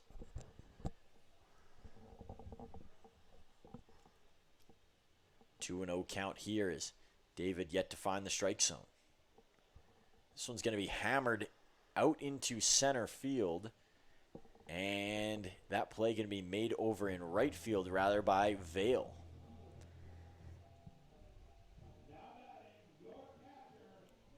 Jamel Chabot will head up to the plate. His first bash here tonight with David Jinks. And taking a look over at the Mavericks bullpen, it looks like Diego Centella is getting warm. He hasn't pitched in a while, so he's ready to go. He knew that he had a chance to be on the bump today, and they're going to give him the keys here. We'll see if Holinsky gets one more or if it'll be Centella right away. Here's a dribbler over to Mapes, who's got a gun over there at short. Boy, he can whip that thing. Back onto the mound now for Jinks. And I probably shouldn't use that terminology after all the cop talk we just had in the background there. They might get the wrong read if they're tapping into the broadcast over here. Sure, they got bigger fish to fry, and so does Blake Dale. He's had a couple of hard hit balls so far tonight. Obviously, the one that almost got out. I'm sure he'd like to push one a little bit further out towards the bush on that side and go yard. Yeah, he's had a good night. 3 RBIs. He's got 2 hits. A double, a single, and he also got walked. So he's 2 for 2. And hitters can often overthink things, and I think when we've seen Blake Dale in the hundreds with his average, part of that has been his overthinking. Ever since about the midway point of this season, he's matured so much as a hitter. He's waiting on his pitch. There's times he gets in there and he swings wildly, but for the most part, he's become more calculated and more confident as a result. Well, I think we talked about Usawa being the same way, but a result is the fact that they're playing more. And when you play more, you get more comfortable. You understand the spin on the ball. You understand the speed of the ball. You recognize it earlier. When you only play once or twice a week, it's really tough to get hot. And then you lose your confidence because when you do get up to bat, you're not ready, or you're second guessing, and then your batting average falls because of your inconsistencies. And, it's so funny you bring that up, Wayne, because in younger levels of baseball, there's this fixation on, or at least there's been in the past, where you let everybody play, and that is so great. And then when you get up to some of these travel ball teams, there's only certain guys playing, and some of these kids ride the bench. Their development is stunted. Yeah. And we watch that every year in the WCBL with these university kids where they're not given a chance to play and they can't get off the ground. And we're seeing that within the 57s a little bit for some of these new guys who enter their lineup. And for the Mavs, they've rotated so well this year. It has been an everybody gets to play system, and everybody has done well as a result. They don't have a single batter under 200 this year. That's impressive. Right. And, they're following the model that the Toronto Blue Jays are setting out, because the Blue Jays are bringing up young guys and they're putting them in and they're doing well. It doesn't always work that way, but boy, it really helps build that team chemistry because everybody's pulling for everybody. And look at the records. Mavs, they've had guys in and out playing different positions all year. Our catchers have played the infield, the outfield. Our outfielders have played infield. We're just a well-rounded team. And it's so funny, you talk about the Blue Jays. A similar style was actually curated by a former Blue Jays GM. You think of Alex Anthopoulos and what the Braves have done. They had guys rotating in here and there who had never been given a shot somewhere else. I mean, when they went to the World Series, their MVPs were Eddie Rosario, who's not on an MLB roster, and Jorge Soler, who's a one-time All-Star, and he's a good power hitter, but he isn't the guy that's going to stand out on that team. they just used everybody to their best ability. The Mavs doing so here and making the best of this inning. 2 walks in a row now. As just waiting there are both Uzawa and Dale. Jinx not hitting the zone with anything. And we know come playoff time, it's the team that gets hot at the right time. Anybody can beat anybody, and everybody starts with that 0-0 record. And it's so unpredictable for that reason. Yeah. You don't know who's going to get hot. It doesn't matter what the books say. Of course, there's no betting in this league, but in leagues in general, people think they have the answers all the time, but the answer is when the games are played. Yes, yeah. Freeman behind here, 0-2, looking for an answer of his own in his first matchup with Jinx. We're going to miss down low. Getting the lid on it was Prychek. Yeah, Jinx really tried to snap that curve ball off and pulled it way wide. Mavs, 15 runs on only 8 hits. Lots of walks, even 2 walks this inning. It's forced some of these innings to go long. That went a long way up the ladder. No swing there from Freeman, he takes. And Swift Current, they'll be back for the last home game with the Mavs on Monday. Yeah, they got lots of ball to play in between there with what we believe is a doubleheader tomorrow. This one's going to find some green grass over and right. Dale is going to stop over at third base. Reed holds him up, and Ryan Reed loves to send players at third. In this sort of scenario, with the game being 15-1, put on the brakes, hold up, let the game play out as it's going to. Yeah, and that ball was hit right at the right fielder, Vale, and I think it was good. Even regardless of the score, I don't think Blake Dale was going to score on that. Jinx will take a long walk around the mound before staring down Aaron Volcano. Lots of new things here for Dale. He's not, or Dale, David Jinx. He's not new to this park, but new to this situation of being on the mound in a game, I'm sure that's 15-1. They haven't done well this year, the 57s, but you can never prepare for a spot where you're coming in to just kind of throw away and not really compete as much. Well, now the players on Swift Current, this has to be, I'm just building up for fall for my baseball team and building up for next season. I'm getting a feel of what I need to do in this league, and I'm prepping for fall in my college. Volcano going to swing and miss there. Yeah, it's reps for all of these guys. That's the big part. Maybe not positive reps all the time, but an area to try and improve your skills.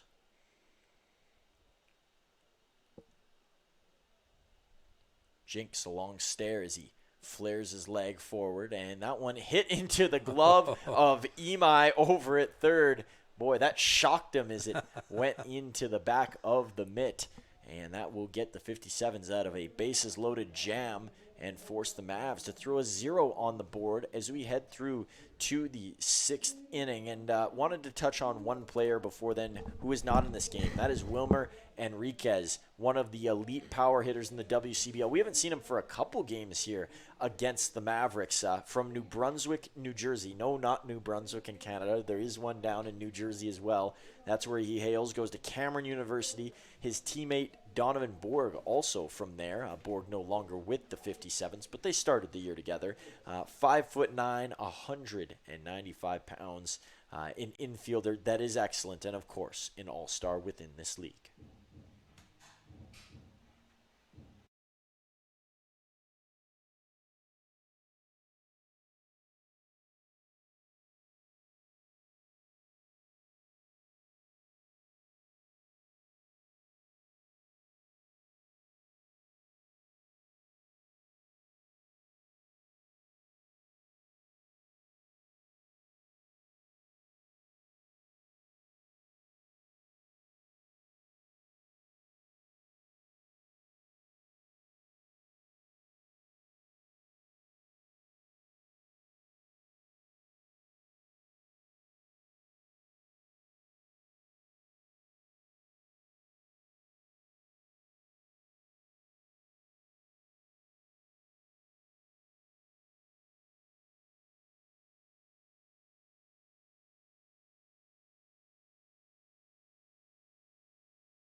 Diego Centella enters the game, so Helinski's night's done, and a good night for Zach Helinski. Small sample size, but it's good to see he's made a step in the right direction. This one sent over into the outfield, over into left field, and the play going to be made. That hat is not staying on the head down there for Adam Volcano. Before Centella sees Vale, had a long conversation with Diego. You know, he starts his year on a high. He's a guy that didn't pitch a whole lot during his collegiate season, and he's thrown into the fire here, and he rose above the occasion. And then as the season progressed, you know, things started to kind of flare out a little bit, and they weren't going as smooth. He says that his preparation has always stayed the same, but his focus waned a couple of times when he went onto the mound. He's looking to get that back here and get back to his spot. And, you know, he's talked about sometimes a pitch isn't working, and, you know, you don't want to rely on one too much when you're facing other people and, you know, give away your cards. And so he's just trying to focus on being confident and being in control. Centella gets a foul off there from Vale. Vale felt he was close as he smirks back to the dugout on that one. Yeah, he's got the only run for Swift Current tonight. He had a solo home run over the left center field wall.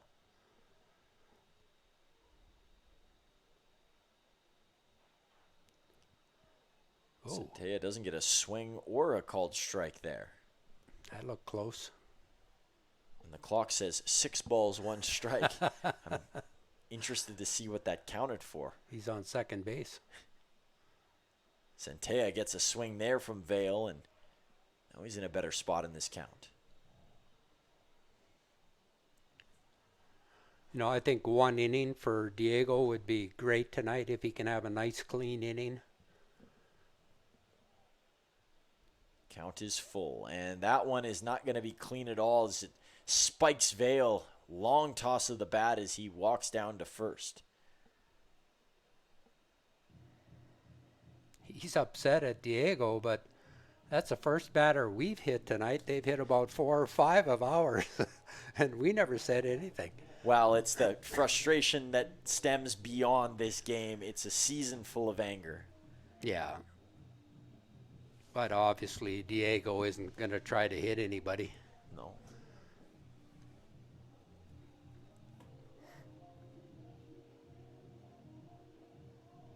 Diego waiting on his next opponent here. It's Ethan Bailey. You know, Diego's motto throughout this entire season, he always asks the question, do you love baseball? And the answer for Diego is he indeed does. This one over towards, it's going to drop in. A miscue between Uzawa and Freeman, the 2 fastest players in the game right now, and neither of them picks up that ball. Well, they both pulled up. I think each was expecting the other one to catch it because they both could have caught it, and they both stopped, and it dropped right in between them. A mental mistake there that I'm sure, even with the score being 15-1, you know, his coaching staff isn't going to be too happy about for either of them. Well, Centella got exactly what he wanted. He wanted the fly ball, and this now would be the 3rd out, but it's only the 2nd out. So a tap over at first from Volcano.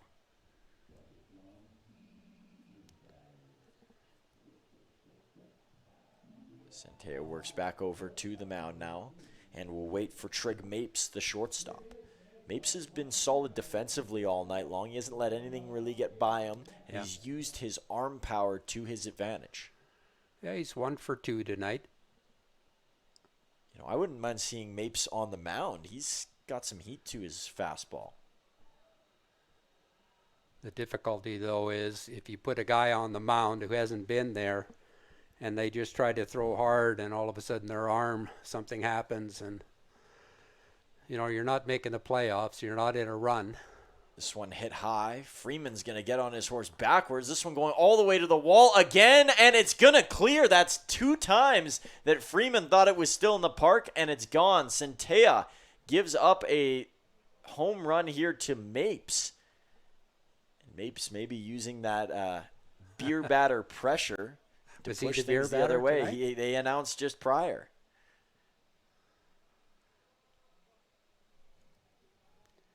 You know, that's unusual. That's twice we saw Jeremy Freeman tonight go to his right and actually in a little bit and then have to peel back to track the ball, and it's over the fence. And you could see his reaction when he got back there. Yeah. He's like, no way that thing carried all the way out. Yeah. And the first one was a little more understandable, but that one looked like it was going to settle nicely even before the warning track, but it carried all the way out for Mapes. This one's going to be pulled aside, and ooh, that almost hit our in-game host Nick down there, who we featured on the broadcast earlier this year. He was jumping out of the way. He gets a high five from one of the players down there, showing off a little bit of what's left of his athletic ability. I'm sure if he was up here, he would argue that. And no arguing there for Centella as he gets a strikeout looking to Juan Almonte, who's had a rough go of it at the plate. So we'll see if that's it for Centella or if he gets another inning after giving up 3 in the top of the 6th. We'll head to the bottom half shortly.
Tyler Venesti due up for the Mavericks, and if he walks again, I think he might just walk out of the ballpark. He's had it with the walks today.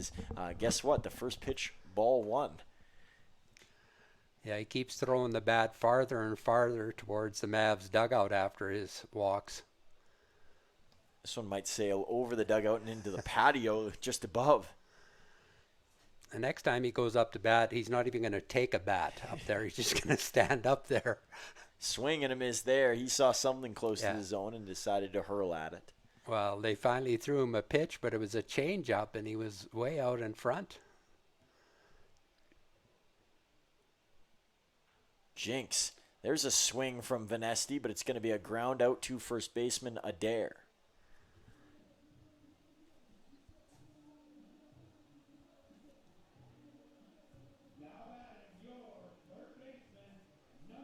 So 1 out for the Mavs. It'll bring up red-hot Carter Roth.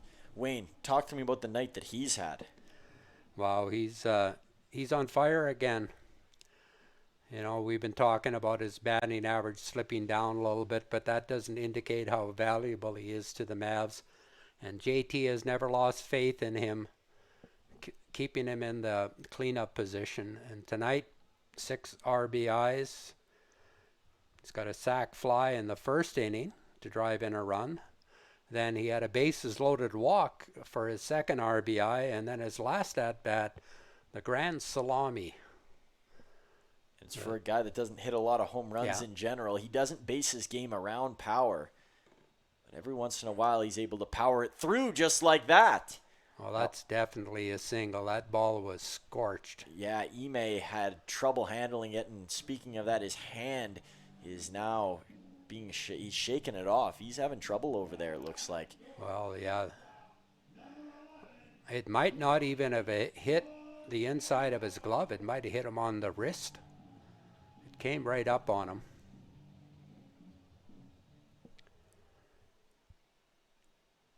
So Roth's second hit of the night. Batting average back up to 371 now. High one to Volcano. From one Doan product to another.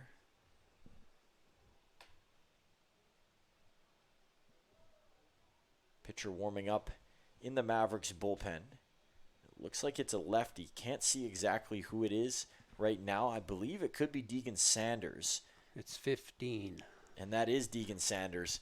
A new face for the Mavericks. We talked about that in our new additions segment yesterday, how there's a couple of new pitchers being added to this squad. And Deegan Sanders hasn't pitched here at home, and he's really just a kid. Is that one over to short? Mapes a good arm back to first, and they get Roth on the back end of it.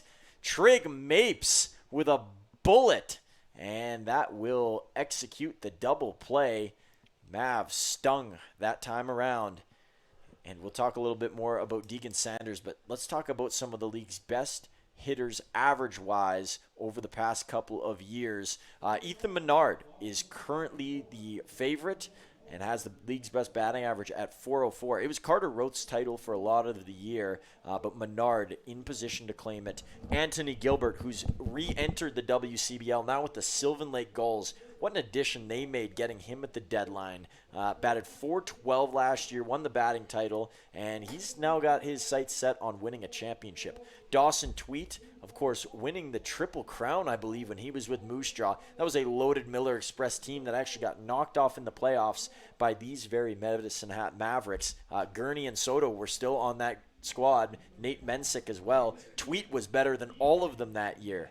And then three interesting names as we go down the list. Kenny Orrin Peters, and specifically want to hone in on Tristan Peters. He's the only player on this list that did not bat .400 to win his batting title, but Peters, a staple within the Okotoks Dogs organization. He won just about every award during his time in the WCBL and will forever be remembered as one of the more elite hitters. So those are the players that have won the batting titles in recent years. Menard looking to join that group. Maybe still a little hope for Roth, though. If he keeps having games like this, he might put his name upon that graphic one day.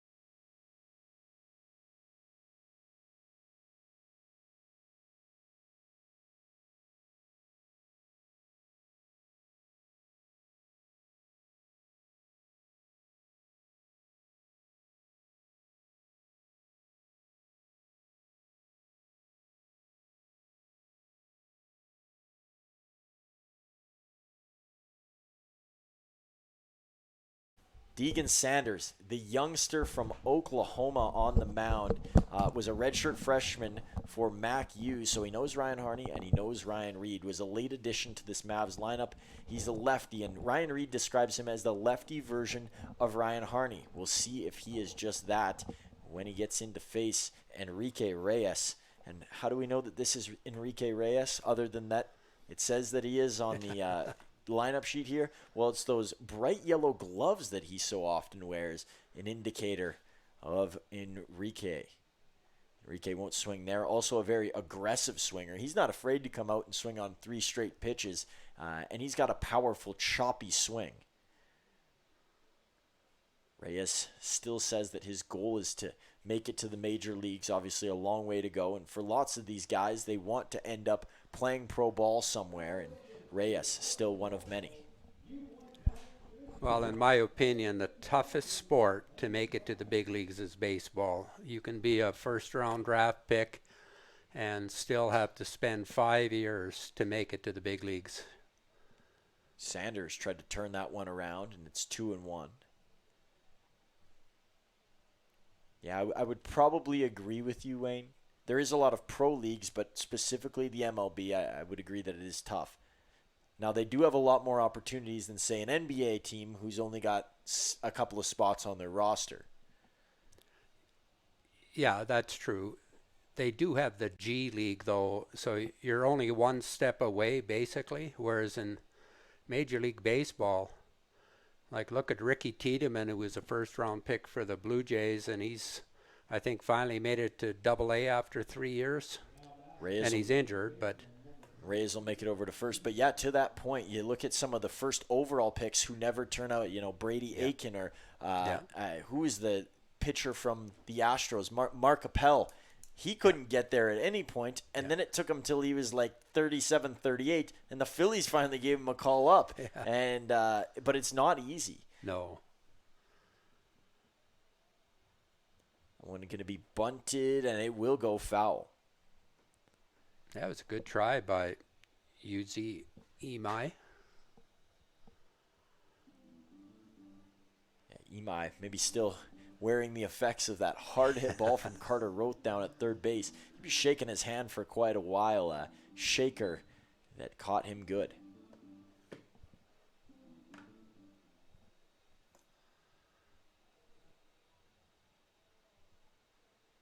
Sanders will look over towards first base, trying to bring it down, and he's unsuccessful. Sanders a young pitcher, so there's a bit of a grace period with him.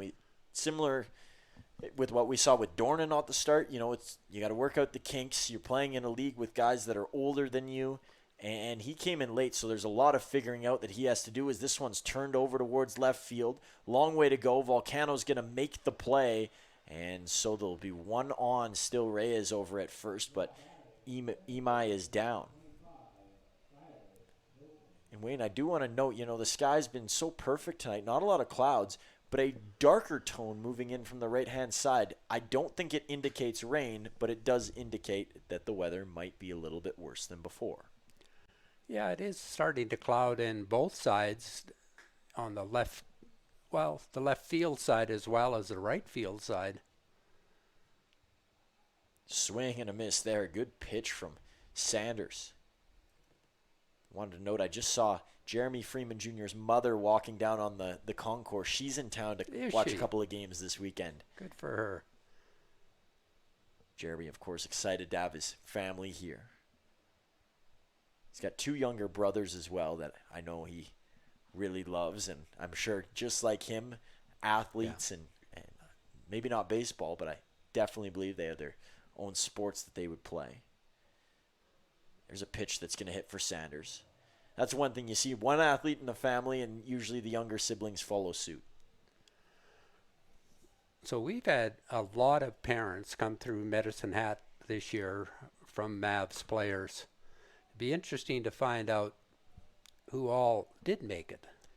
Yeah, I feel like we've had a better turnout this year than maybe last year, and that's super cool to be able to we like commentating for you guys and sharing the experience from here, but getting to hear the stories of people being in the atmosphere and being around all the fans and in a new place, in a small town that they probably didn't think existed. I just called it our city a small town, but to many it might be.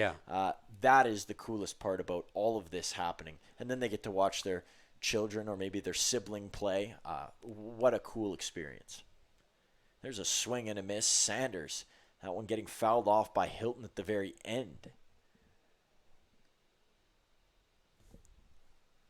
Umpire would have had the best look at that one. From our perspective, it looked like he just swung right around it. Yeah, and, the catcher also, they didn't make any attempt to pick the ball up and tag him as if he missed the ball, but he obviously hit part of it. There's a jam shot, playable for Volcano, who slides in and makes the play behind the plate. Oh, miraculous by Aaron Volcano. We have just gossiped about how great his game has been within the hitting department. Oh, my. The defense right there as well. He's got a couple at first tonight that have been hot hoppers, and that better than all the few from before. A slide right into the dirt. Yeah, they could have had spikes in the dirt there, but he would have slid into it anyway. It didn't matter. He was going to make the catch, whether it's spikes or burning flames. Volcano does not shy away from anything. He's a bulldog out there. He's got that hockey puck mentality. Lose a tooth to make a play. Yeah. Sanders, quick check over towards first base, and then he frisbees one in there. Wayne, do you see any of the similarities that Reed has talked about between Sanders, or maybe do you not? Well, I think Sanders is a little harder thrower, certainly, than Harney. He definitely has more giddy up on his pitches, but it's going to be interesting to see him more than once, because we've had a chance to see Harney several times, and he's just one of those guys. Here it is, hit it. My defense will help me out. Misses there from Harney. Count's going to be 3-1. And now it just made me stumble over my words. It's Sanders, not Harney. They're not even the same player, but the comparison off, obviously eerily similar, just from a different side, is there's a walk from Sanders. And that's a big difference as well. Sanders not locating the zone as well as Harney. And, Harney's a senior, so that's just the experience that he's had. And Sanders can easily get to that point. It'll just take a little time. And this is a good experience for him. He just joined the team recently. He gets to see what Medicine Hat is like. He gets to see what the field is like. And he gets a little taste. Do I want to come back to this next year? And if he wants to progress in the baseball, he's going to need to play at a college level during the summer. Vale will hold off. Yeah, Mac U could be a great place to do that. I'm assuming that he could be back there again this year. Getting to do it around someone that you're going to spend a bit of the summer with in Ryan Reed, he's going to know when he goes back there how he can help develop him even more, although Reed is mostly working with hitters. Yeah. I can say I've been to Oklahoma a lot, and they are the most wonderful people in Oklahoma, the friendliest people anywhere. Sanders. And it is hot down there this time of year. I don't think Vale's thinking that Sanders is too friendly, getting up on the count against him here. 1 ball, 2 strikes. Well, he got hit his last at-bat, and he wasn't very happy about it. I think Vale maybe thought it was because he hit the home run prior, but it was just a losing of control there. That one's going to miss. Yeah, it's not like Centeo was trying to hit him. I mean, you're up by 15 runs or 14 runs. Now, it doesn't feel good. Doesn't make it feel any better, regardless of whether it was intentional or not. But you got to understand the context of how and when you got hit in a game. Vale. That one is going to go foul.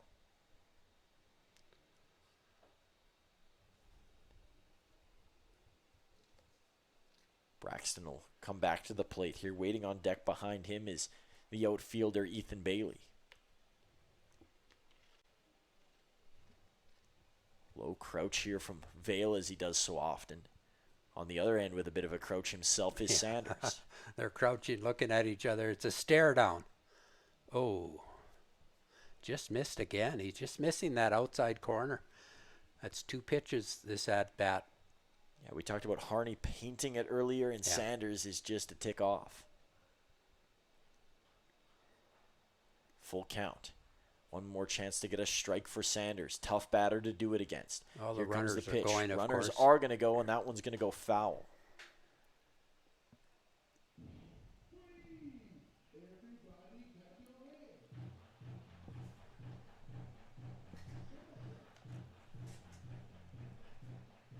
Vale will tighten up those straps and get ready for one more bout here against Sanders.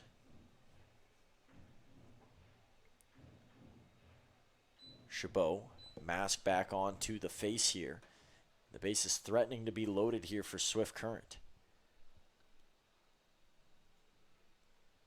Scored three runs in the top of the 6th. Can they add a couple more here and maybe make this game a little more interesting? And Sanders shuts down all hopes. A strikeout on the high side to Braxton Vale, and that does it. A 0 on the board for the 57s as they leave 2 stranded, and this time Vale not able to convert with the bat.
Bottom of the 7th inning as the sun has almost fully gone down here at Athletic Park. This game not moving along very fast, but a couple others around the league have. We already talked about the two from earlier today, a 5-2 win for the Beavers over Regina in the first game of their doubleheader, and Lethbridge 14-0 in the first game of their doubleheader against the Giants.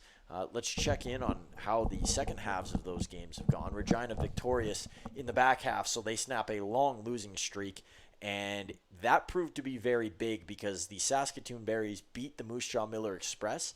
So they pick up a full game on the Moose Jaw Miller Express, I believe, with that result coming in. That could be huge for them getting the 3 seed instead of a 4. Nobody wants to play the Berries, so both teams fighting to get away from them. That's not a knock at the Mavs. It's just they're Saskatoon, quite frankly. And back to the other doubleheader that we were seeing, Lethbridge. Up big in that one is Volcano with a rattled one down over towards the left field pole. Volcano over towards second, and he'll be in there with a double. Another good night hitting-wise for Adam Volcano, snapping that one through. But back to the Lethbridge Bulls. They're up 10-3 against Fort Mac. So we talked about how tough it is, 25% to win both games in a doubleheader. Mavs did it yesterday. The Bulls looking to do the same here as they look to put away the Giants. It's only the bottom of the 3rd, though, in Lethbridge, so they still got a ways to play, but only a 7-inning game, as we obviously saw yesterday. Top of 4 over in Okotoks as the Dogs lead 2-0 against the Brooks Bombers, who are in a tightly contested playoff race. And with the Giants dropping a couple today, the Bombers, if they can get a sneaky win against the Dogs, they creep closer into that 4th seed. And, you don't want to root for other teams around the league or have a biased perspective. But we would like to see the Bombers get in. One of those smaller franchises. They're going up against 2 heavyweights in Energy City, who obviously they're going to be a big-time franchise when they get that stadium done, and they still are. And Fort Mac, there's some wealth up there as well. The Bombers, small-town living, and you hope to see a team like that get in. Is that in for a base hit off the bat of Chabot? Volcano will stick over on third base, and runners will be on the corners with no outs here. And a quick look now over towards Sylvan and Energy City. Bottom of the 7th there. The Gulls now up 5-3. It was 3-3 just a few moments ago, but Sylvan turning the tides. And the Gulls 3 games back of the Dogs, so they need every win they can get. Energy City, they're already a game and a half out of a playoff spot. That could fall even further. I know they're chasing Fort Mac, who's losing, but with Brooks maybe picking up a game tonight, they get into a spot that, they probably didn't think they'd be in until they've lost their last couple of games. They're 2-8 in their last 10. Are Brooks playing a doubleheader tonight? Brooks is not, but Fort Mac, okay. And then, of course, the Regina one that's already over. As Dale. Stinger there as he's off towards first base. And the Mavericks are taking some wear and tear out there right now. That's not the first batter that's been hit tonight, and it might not be the last either. Blake Dale's been on base all 5 plate appearances tonight. Yusei Uzawa coming up with the bases loaded. Yeah, it's going to be a fun finish to the WCBL season with so many close races. The West might be more entertaining than the East. The East is kind of all already in stride. As this one hit over into left field, it's going to drop. Uzawa might be able to get around to second. He will. 2 runs are in to score, and so it will be a 2 RBI double for Yusei. Lead now up to 17-4. But yeah, the storylines in the West much more intriguing. It looks like Saskatoon's going to be the 1 seed, and Medicine Hat's going to be the 2 seed in the East. And as of now, it looks like Regina will be 3rd and Moose Jaw will be 4th. The other side, take a wild guess. Every team is in within 1 or 2 games of each other in each of the 2 latter halves. The top 3 all in that span. And then, of course, Energy City, Fort Mac, and Brooks. That will be a dogfight. There's a strike from Jinx. Ooh, it's called the ball there. That looked kind of pretty to me, but it was quite high and outside. Did you think that was a strike? I didn't think it was that bad of a pitch. Maybe I'm just getting tired. There's been a lot of baseball in the last couple of days. I didn't think that one was very close, but 2-0 here to Freeman. Still a chance to get a couple more runners across. Not that it's going to be needed, but, in front of the family, you always want to impress. yeah. He's had so many games where we've just been amazed at the plays he's made in the outfield, and that's in addition to batting .350 this year. There's quite a few hitters in that 300 range for the Mavericks. Tyler Vanesti and Carter Roth, who we've talked about. What was that? It's just my phone, Wayne. There was a big drop. That was not a ball on the ceiling this time around. What the heck was that? I believe my phone fell out of my pocket there. Not that it concerns anybody at home, but Wayne was a little bit startled up here. I was going to tell you there was some lightning out there, but I didn't want you coming up with theories about where this game might be going, and it seems like it could be heading in a different direction on the mound. Jink's going to have a talk with Jinx. Nobody warming up behind him, so it might be on hold here. Wanted to mention a new face over at first base in this game, Wayne. I'm not sure if you can see who's out there, but it is not Pig.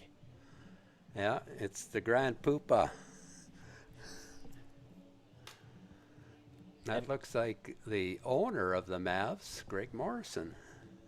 We've seen Greg in the past play over on that side. And I'm sure in a game like this, why not? You want to get back out there, back into the feel of things. And Morrison's been off coaching in other parts of Canada. Of course, we talked about his group in Ontario and a second place finish down there. Obviously not the result they were looking for in first, but still a lot to be proud of and not easy to get to that stage.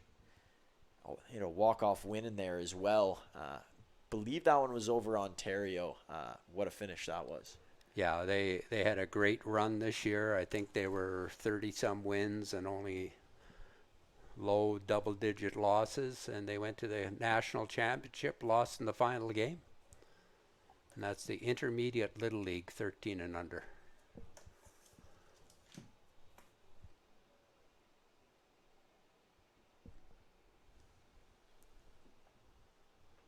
Two 2-0 here between Jinx and Aaron Volcano.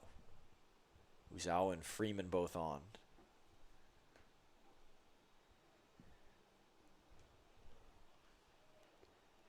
And for those watching and following the 57s, or even those who are trying to learn a little bit more about the 57s, this hasn't quite been the ballyhoo that they were looking for. Not the best advertising for their squad.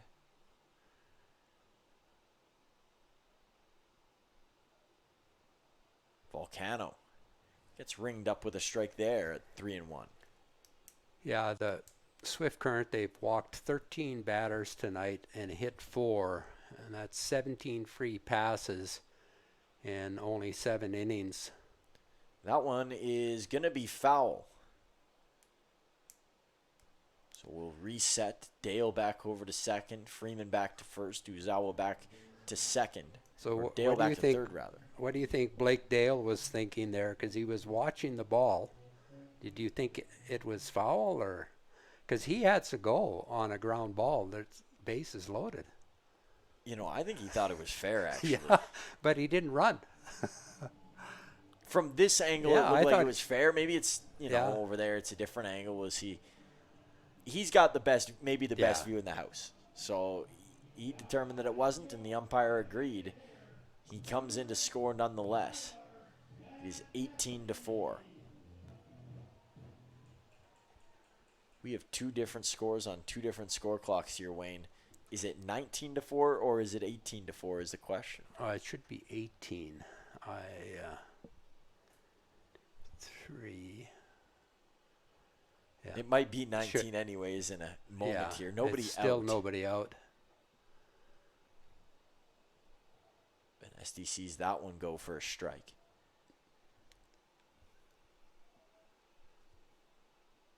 We're still only in the bottom of the 7th. At least for the Mavs' sake, they probably won't have to play in the bottom of the 9th tonight. So 1/2 inning less. Yeah, for the fans' sake too. It's been a long game so far. Actually, it's only been 2 hours and 20 minutes. Vanesti. That one off the top of the glove. Adair will head back over to first. He thought he maybe had the ball for a moment. Uzawa in to score. Bases will stay loaded. Wayne, you could have kept that score at 19-4 because that's where we are now. And it's interesting to see when a game goes on, you like to look around the crowd and see what different people are up to. I think there's some patty cake taking place to my right over there with a young kid and his family. We haven't seen anybody asleep, which is always a good sign. The drinks are still flowing down there on the patio. Of course, those groups always love it in that area, and they fill up. I think we're full from side to side. This one is plowed over into left field. It's going to bounce at the base of the wall. Freeman's going to come around to score. He's sidestepping it all the way in there. So will Volcano, and the Mavs have eclipsed 20. It is 21 That's on the Carter board. Roth's 8 RBIs tonight. I don't know what the league record is for most RBIs in a game. One, it does not surprise me that Carter Roth has done something like that. Just so impressive as he sits over on second. I'm not even sure if he's keeping track at this point of how many he has.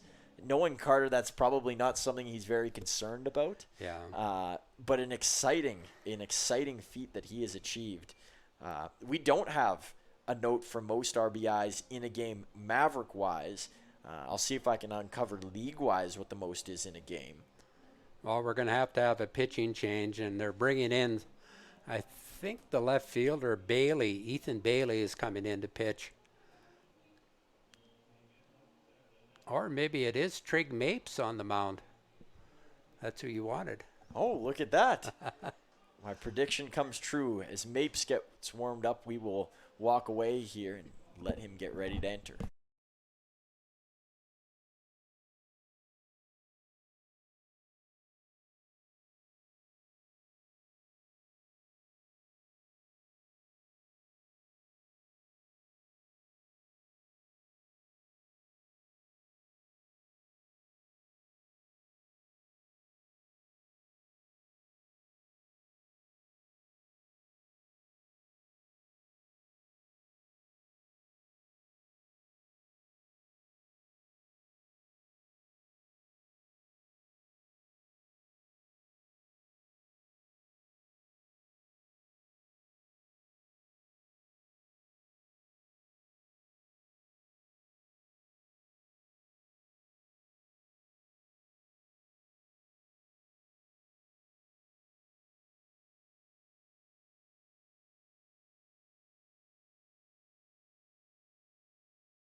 A switch up here. Nate King comes into the dish for the Mavericks.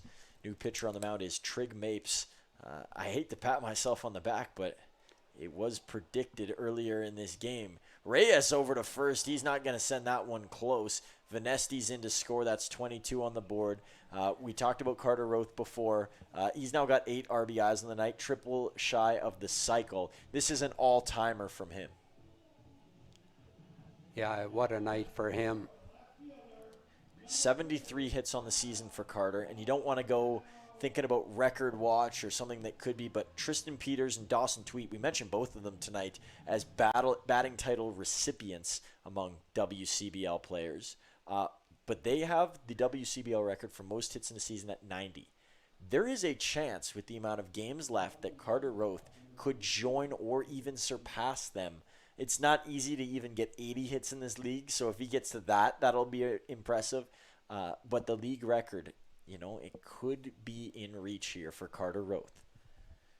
Let's stay grounded here at Athletic Park. Mapes 2 strikes in already against King. Update over in Okotoks. The Dogs now lead 5-0 over the Bombers.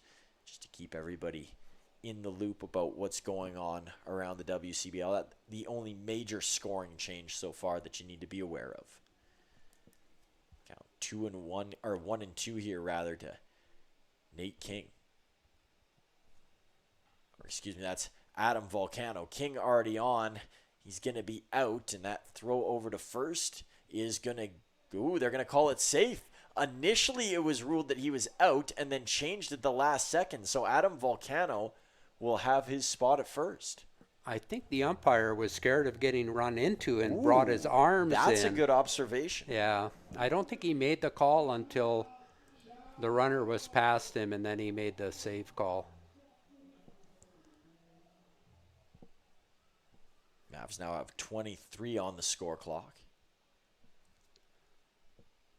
Here comes the throw from Mapes. It's not going to get there. Just the one out for the 57s. A long drawn on bottom of the 7th. It's taken on the theme of this game. Early on, it was the double plays in the big first inning for the Mavericks, but we've gotten into that slow territory where all there is to talk about is that the inning isn't progressing. Chabot wires that one foul, almost hit his coach Ryan Reed, who stayed in a singular position. Boy, I'm running out of scorebook. Carter Roth's got you in a headlock over there. I guess all the Mavs do, but... Well, we've had these 3 long innings.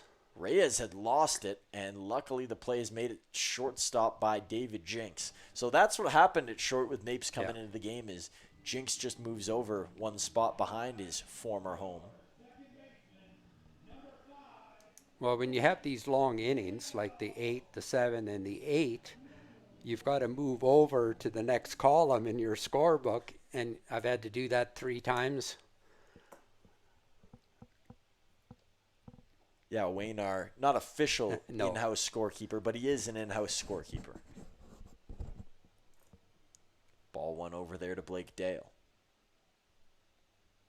Wayne, there is one thing I want to ask you about, and first Blake Dale is going to sound a high-towering one over to left, right at the wall, and it is... Caught. It's caught. It's interesting because the umpire over at second base, I swear he turned his finger around like it was a home run. Did he? He did. I'm looking over, and so I was gonna wait thought on it was a home run. I think he did. You guys can go back and watch and see for yourselves, but I believe that he signaled that that was a home run. Anyways, the result is caught. Good thing I didn't say that it was a home run. And we will move out. Wayne, an important question that I need to ask you when we come back.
lots of defensive substitutions here for the Mavericks. Same guy on the mound in Deegan Sanders.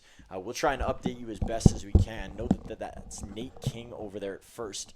Ground ball into the glove of Sanders. He'll take his time, send a strike to King, and that is out one. I know there's been a couple rotations out in the outfield. It looks like Adam Volcano's over at second base. So that will mean that Blake Dale is probably checked out of this game. He's at shortstop. Johnny Volcano is out. And you mentioned, Wayne, that you figured that Micah Dvorak might be in the outfield as well. I think Dvorak might be out in right field. No, he's not. Usawa is in left field right now, so I'm not sure who's in right field.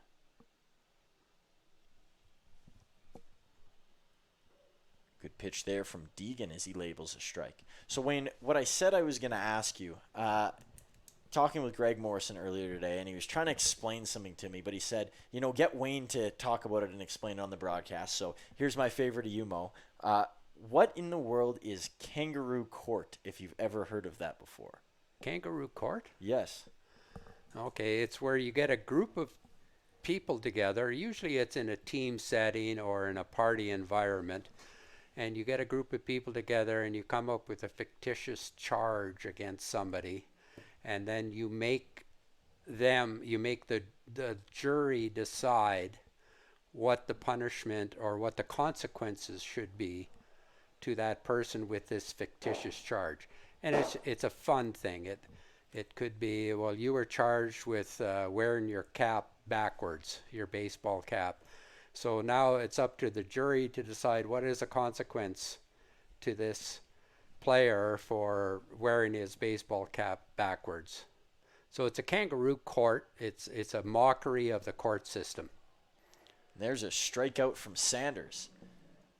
Okay, because he was trying to explain that to me in a baseball setting. There's unwritten rules with a team, leaving this behind or not cleaning this up. And so now I see how that all ties in together. And I guess for you who hadn't heard about that at home before, Wayne has done a great job explaining there. So I guess that's something that happens within baseball locker rooms. Been in a few hockey locker rooms. That is never something I'd heard of. This one is going to bloop and drop over into right field. And I'm sure the 57s will take it with 2 outs here in the top of the 8th. So Aaron Volcano is in right field. Uzawa is in left field. And Nate King's at first base. Yeah. Freeman still remains over in center, and Rhodes still over at third base. Yeah, it's the kangaroo court is a fun thing. Everybody gets involved, and usually the people that decide what the consequences are, it's something that's a little bit foolish. Like you gotta wear a tutu or something like that.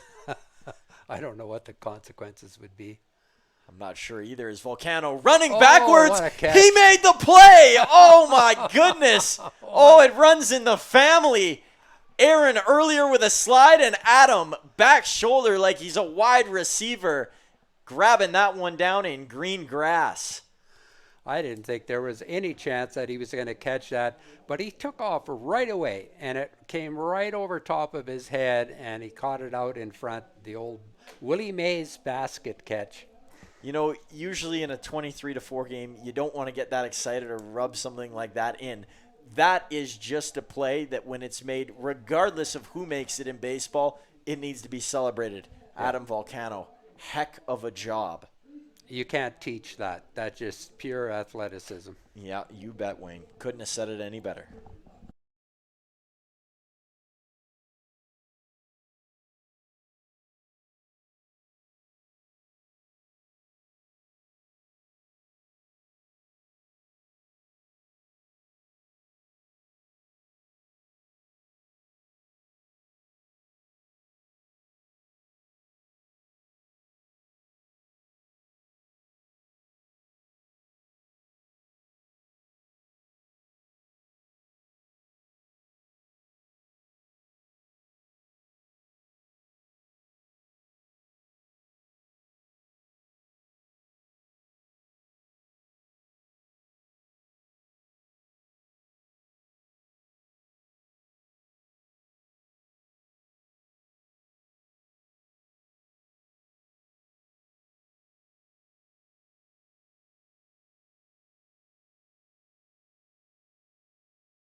we return back here in the bottom of the 8th inning. Trig Mapes still on the mound for the 57s, a position player coming in. Mapes at short for most of this game. He's got a 1-1 count here. He actually hasn't done a bad job of locating the zone. And it's weird, the guys that have been on the mound in the pitcher roles for the 57s haven't done that. And the shortstop is the one who's came through. Coming through right there is Uzawa with a base hit.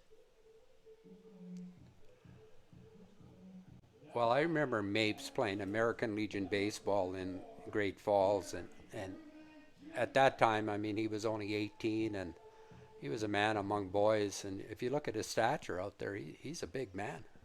And we talked about it in previous matchups with the 57s that he does have a background as a basketball player. So, yeah, the frame is an athletic one. He's got an elite build. And Jink's going to have a chat with him on the mound here. Let's see if they maybe throw the ball to another position player. And yeah, it looks like Mapes no longer has it in his hand. So Jinx is going to stare around to a couple of different guys and who wants give it to off throw to a now? new guy. Yeah, who wants to? It's exactly one of those scenarios. So let's see where they place Mapes. Looks like he's heading over towards right field. That's exactly where he'll go. And let's see who's been chosen as the lucky winner of BA 57's pitcher for a day.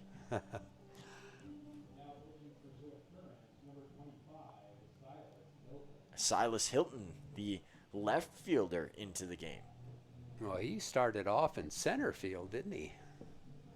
He plays really all around there. Yeah. They don't really need him in right most times, with Vale filling that void. And Yeah. with Ayala usually in center, that's Jose. He doesn't usually get a lot of reps there. It's that left spot. But tonight, they needed him anywhere. And center field was the most, prominent location.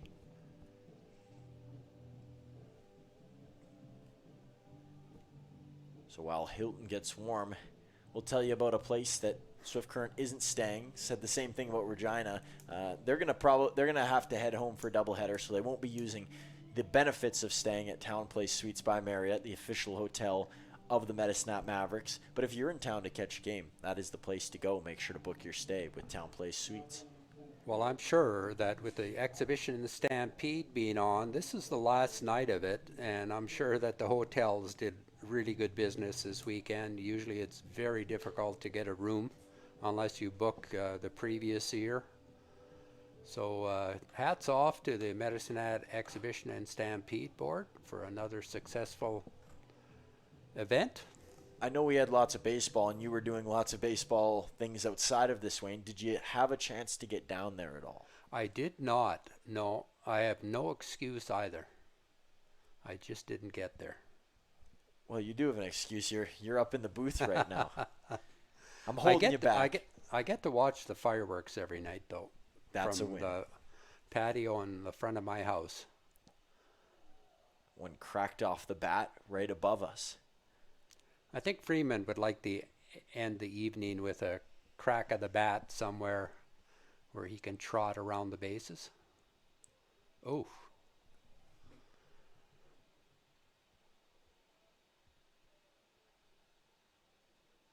Count is 1-2. Catching everyone off guard and swing and a miss there for Freeman, so he won't get to do what you may have suggested was in his plans, Wayne. That was a good curveball from Silas. Aaron Volcano steps up into the batter's box. One over at first, one out. And Volcano turned that one all the way backwards there with a pull of all pulls. This is the 7th plate appearance tonight for some of our hitters. I wonder how those arms are feeling. It's like a derby out there.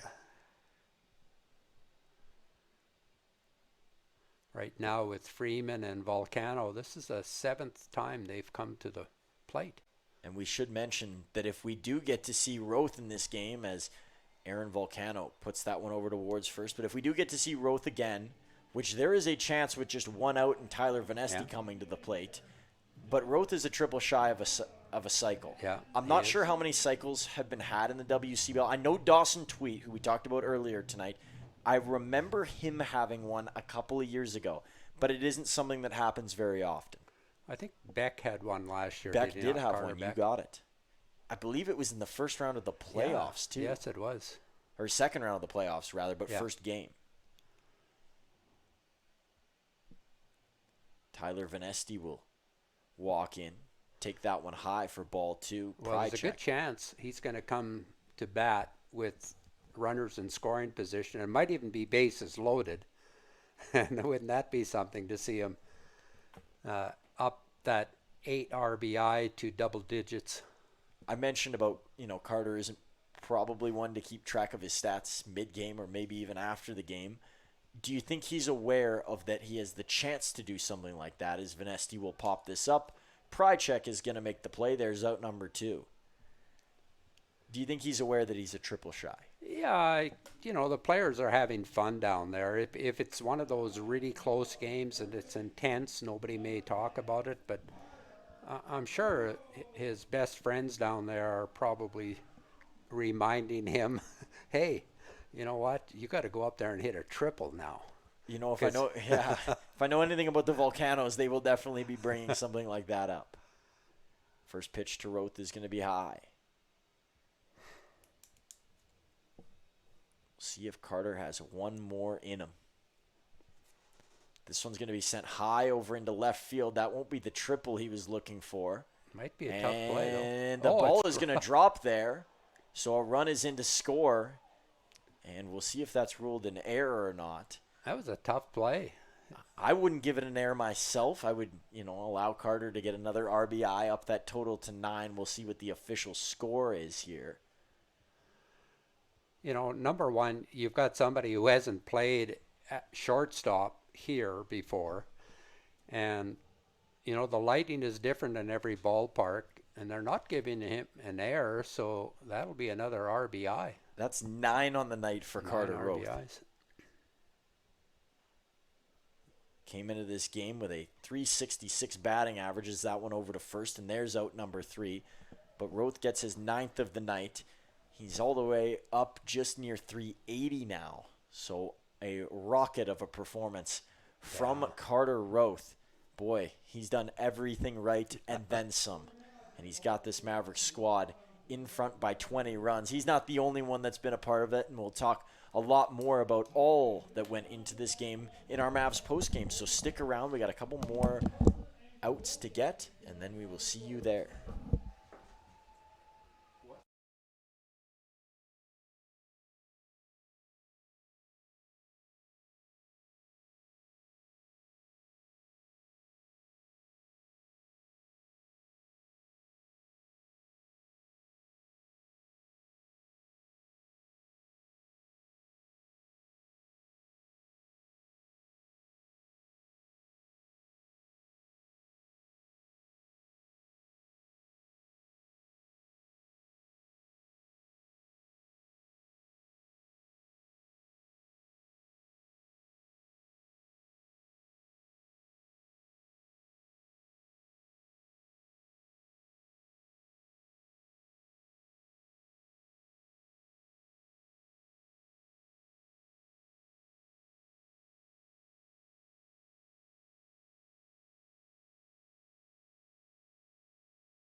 How about this?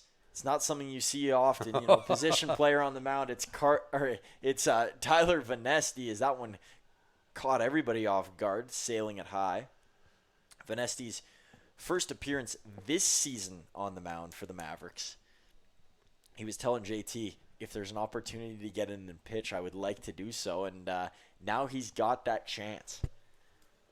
Benesti, the Mavericks' usual shortstop, and he blitzes one in there for a strike. Well, we've seen his arm from third base, and he's got a really good arm. There it is. He's got to be up around 90. Benesti's got a close relationship with a guy he played with last year, Jordan Phillips, who came in and played a game. I want to say Jordan Phillips might have started a game last season at the very end of the year, maybe against the Berries. And you know that if TV has a big night on the mound here, he's going to be sending Jordan a text and letting him know, hey, look what I did. So we'll see how this goes along for TV. He has never pitched a game in the WCBL, at least as we know, for the Mavericks. We do not have an official total for Edmonton, whether he got in or not. Still working on finding that information. I've never seen him on the mound since I've been here, and it's been since 2019. So he might have pitched on the road or, as you said, in Edmonton, but he hasn't pitched at home. And I haven't missed a game. So we're going to be hit over to second. Adam Volcano is there, and there is out number one for Tyler Venesti.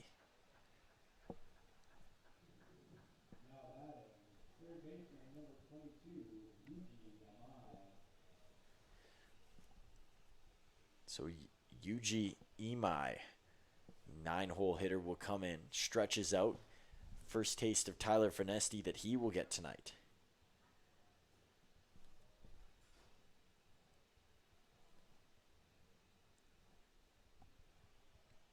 First pitch is going to be a ball.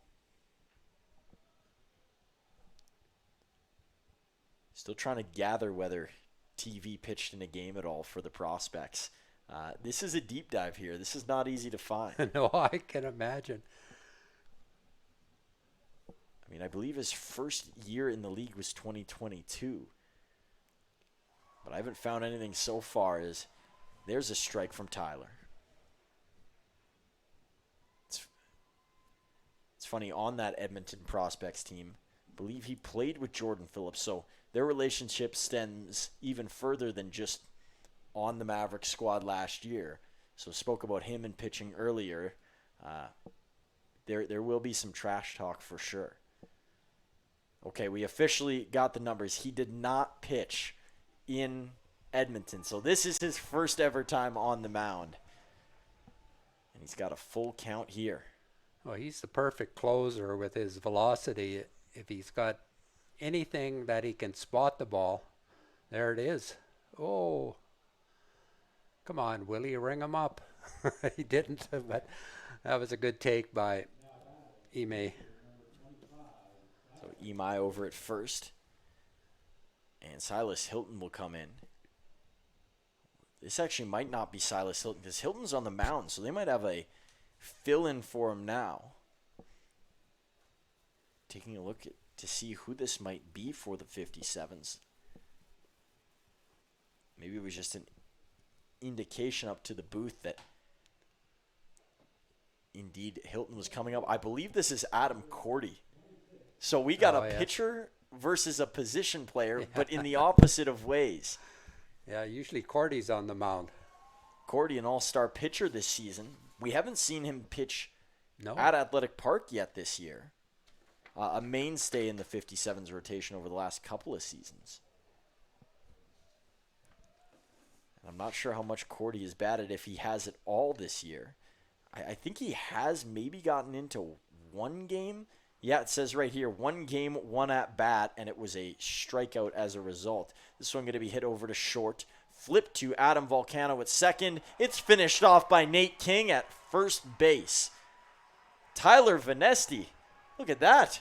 1, 2, 3, it goes for the Mavericks third baseman, and that will do it. The Mavs take it 24-4 in a game that felt like a marathon. 10 o'clock here local time, but the Mavs get it done, and a little bit of revenge for the last time they played the 57s in this barn, and they fell to them on the right side of it now. Yeah, that was a good effort by the Mavs. Those 3 crooked numbers that accounted for 23 runs. I mean, they totally dominated this game. So actually 24 runs. So, what can you say? We had good pitching again tonight. We started off well with Harney, and he kept things in check. There were 2 home runs by Swift Current, but no real damage done with those because the Mavs were so far out front. And you got to have your hats off to Carter Roth with what a night he had with 9 RBIs. So you don't see that. I haven't seen that since I've been with the Mavs, and this is 6 years now. So he just had an incredible night. Yeah, the thing about Carter Roth is he does crazy things all the time, but he just goes about his business that when he's out there, that it's never bigger than what it actually is. Tonight, however, it might have been actually bigger than what he was treating it to be. It was a regular game. There's no showboating to his game. There's no jumping up and down. It is head down, put the ball in play, and push runners across. And as you said, Wayne, did it 9 times tonight. One of the best performances we've seen from a hitter here, I would say, over our 3 years together in the booth. Yeah, and just switching topics a little bit, I liked how Harney threw on the mound. He gave up that solo home run to Vail to lead off the 4th inning, or the 3rd inning as I recall. Just came back and threw strikes, got the next 3 guys out. He's a strike thrower. He's an ultimate pitcher, and I really liked his performance. The other thing that I'd like to see is how hard the Mavs played throughout the game. We saw Aaron Volcano give his body up here in the dirt on a pop fly when the Mavs are up by 14 or 15 runs. We saw Adam Volcano go straight backwards on a ball and catch it over his head.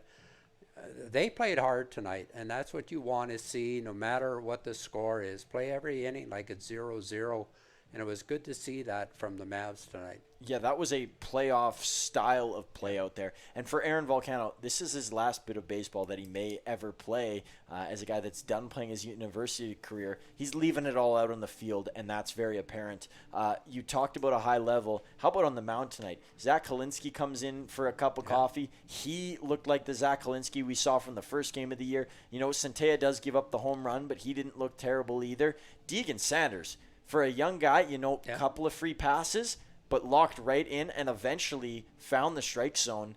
I mean, he started to look like a veteran. He progressed well. And then, of course, as much as it's a little bit funny, Tyler Van Este coming in this game, and he proved why he's not just a third baseman. Yeah. He was firing on all cylinders from up on the bump. Most of the young guys have pitched in their lives because they've got great arms and they've been on the mound. And, it's kind of like riding a bicycle. You kind of know how to pitch because they've all done it in their lives.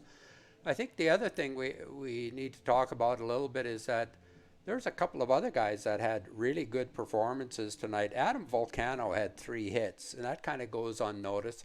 Blake Dale had 3 hits and 3 RBIs. And, I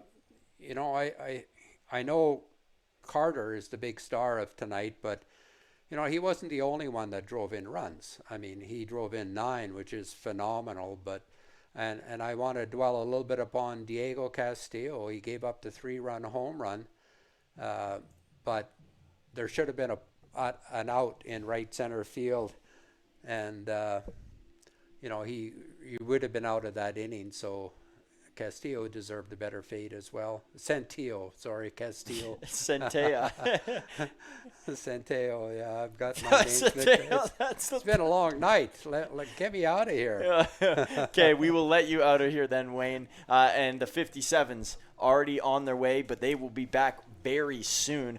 Monday, the final home game here from Athletic Park in the regular season. Should be a fun one, as I know this group wants to give the fans one last smile before they head into the biggest games of this season, and we can't wait to reach there eventually. What a night it was for Carter Roth. What a night it was for Ryan Harney on the mound. What a night it was for the Mavericks in general. 24 big ones on the board as they down the 57s for the 6th time this year. Well, that does it for this one, and we can't wait to see what the next one brings. For Wayne Slosher and myself, Truman Bartman, take care.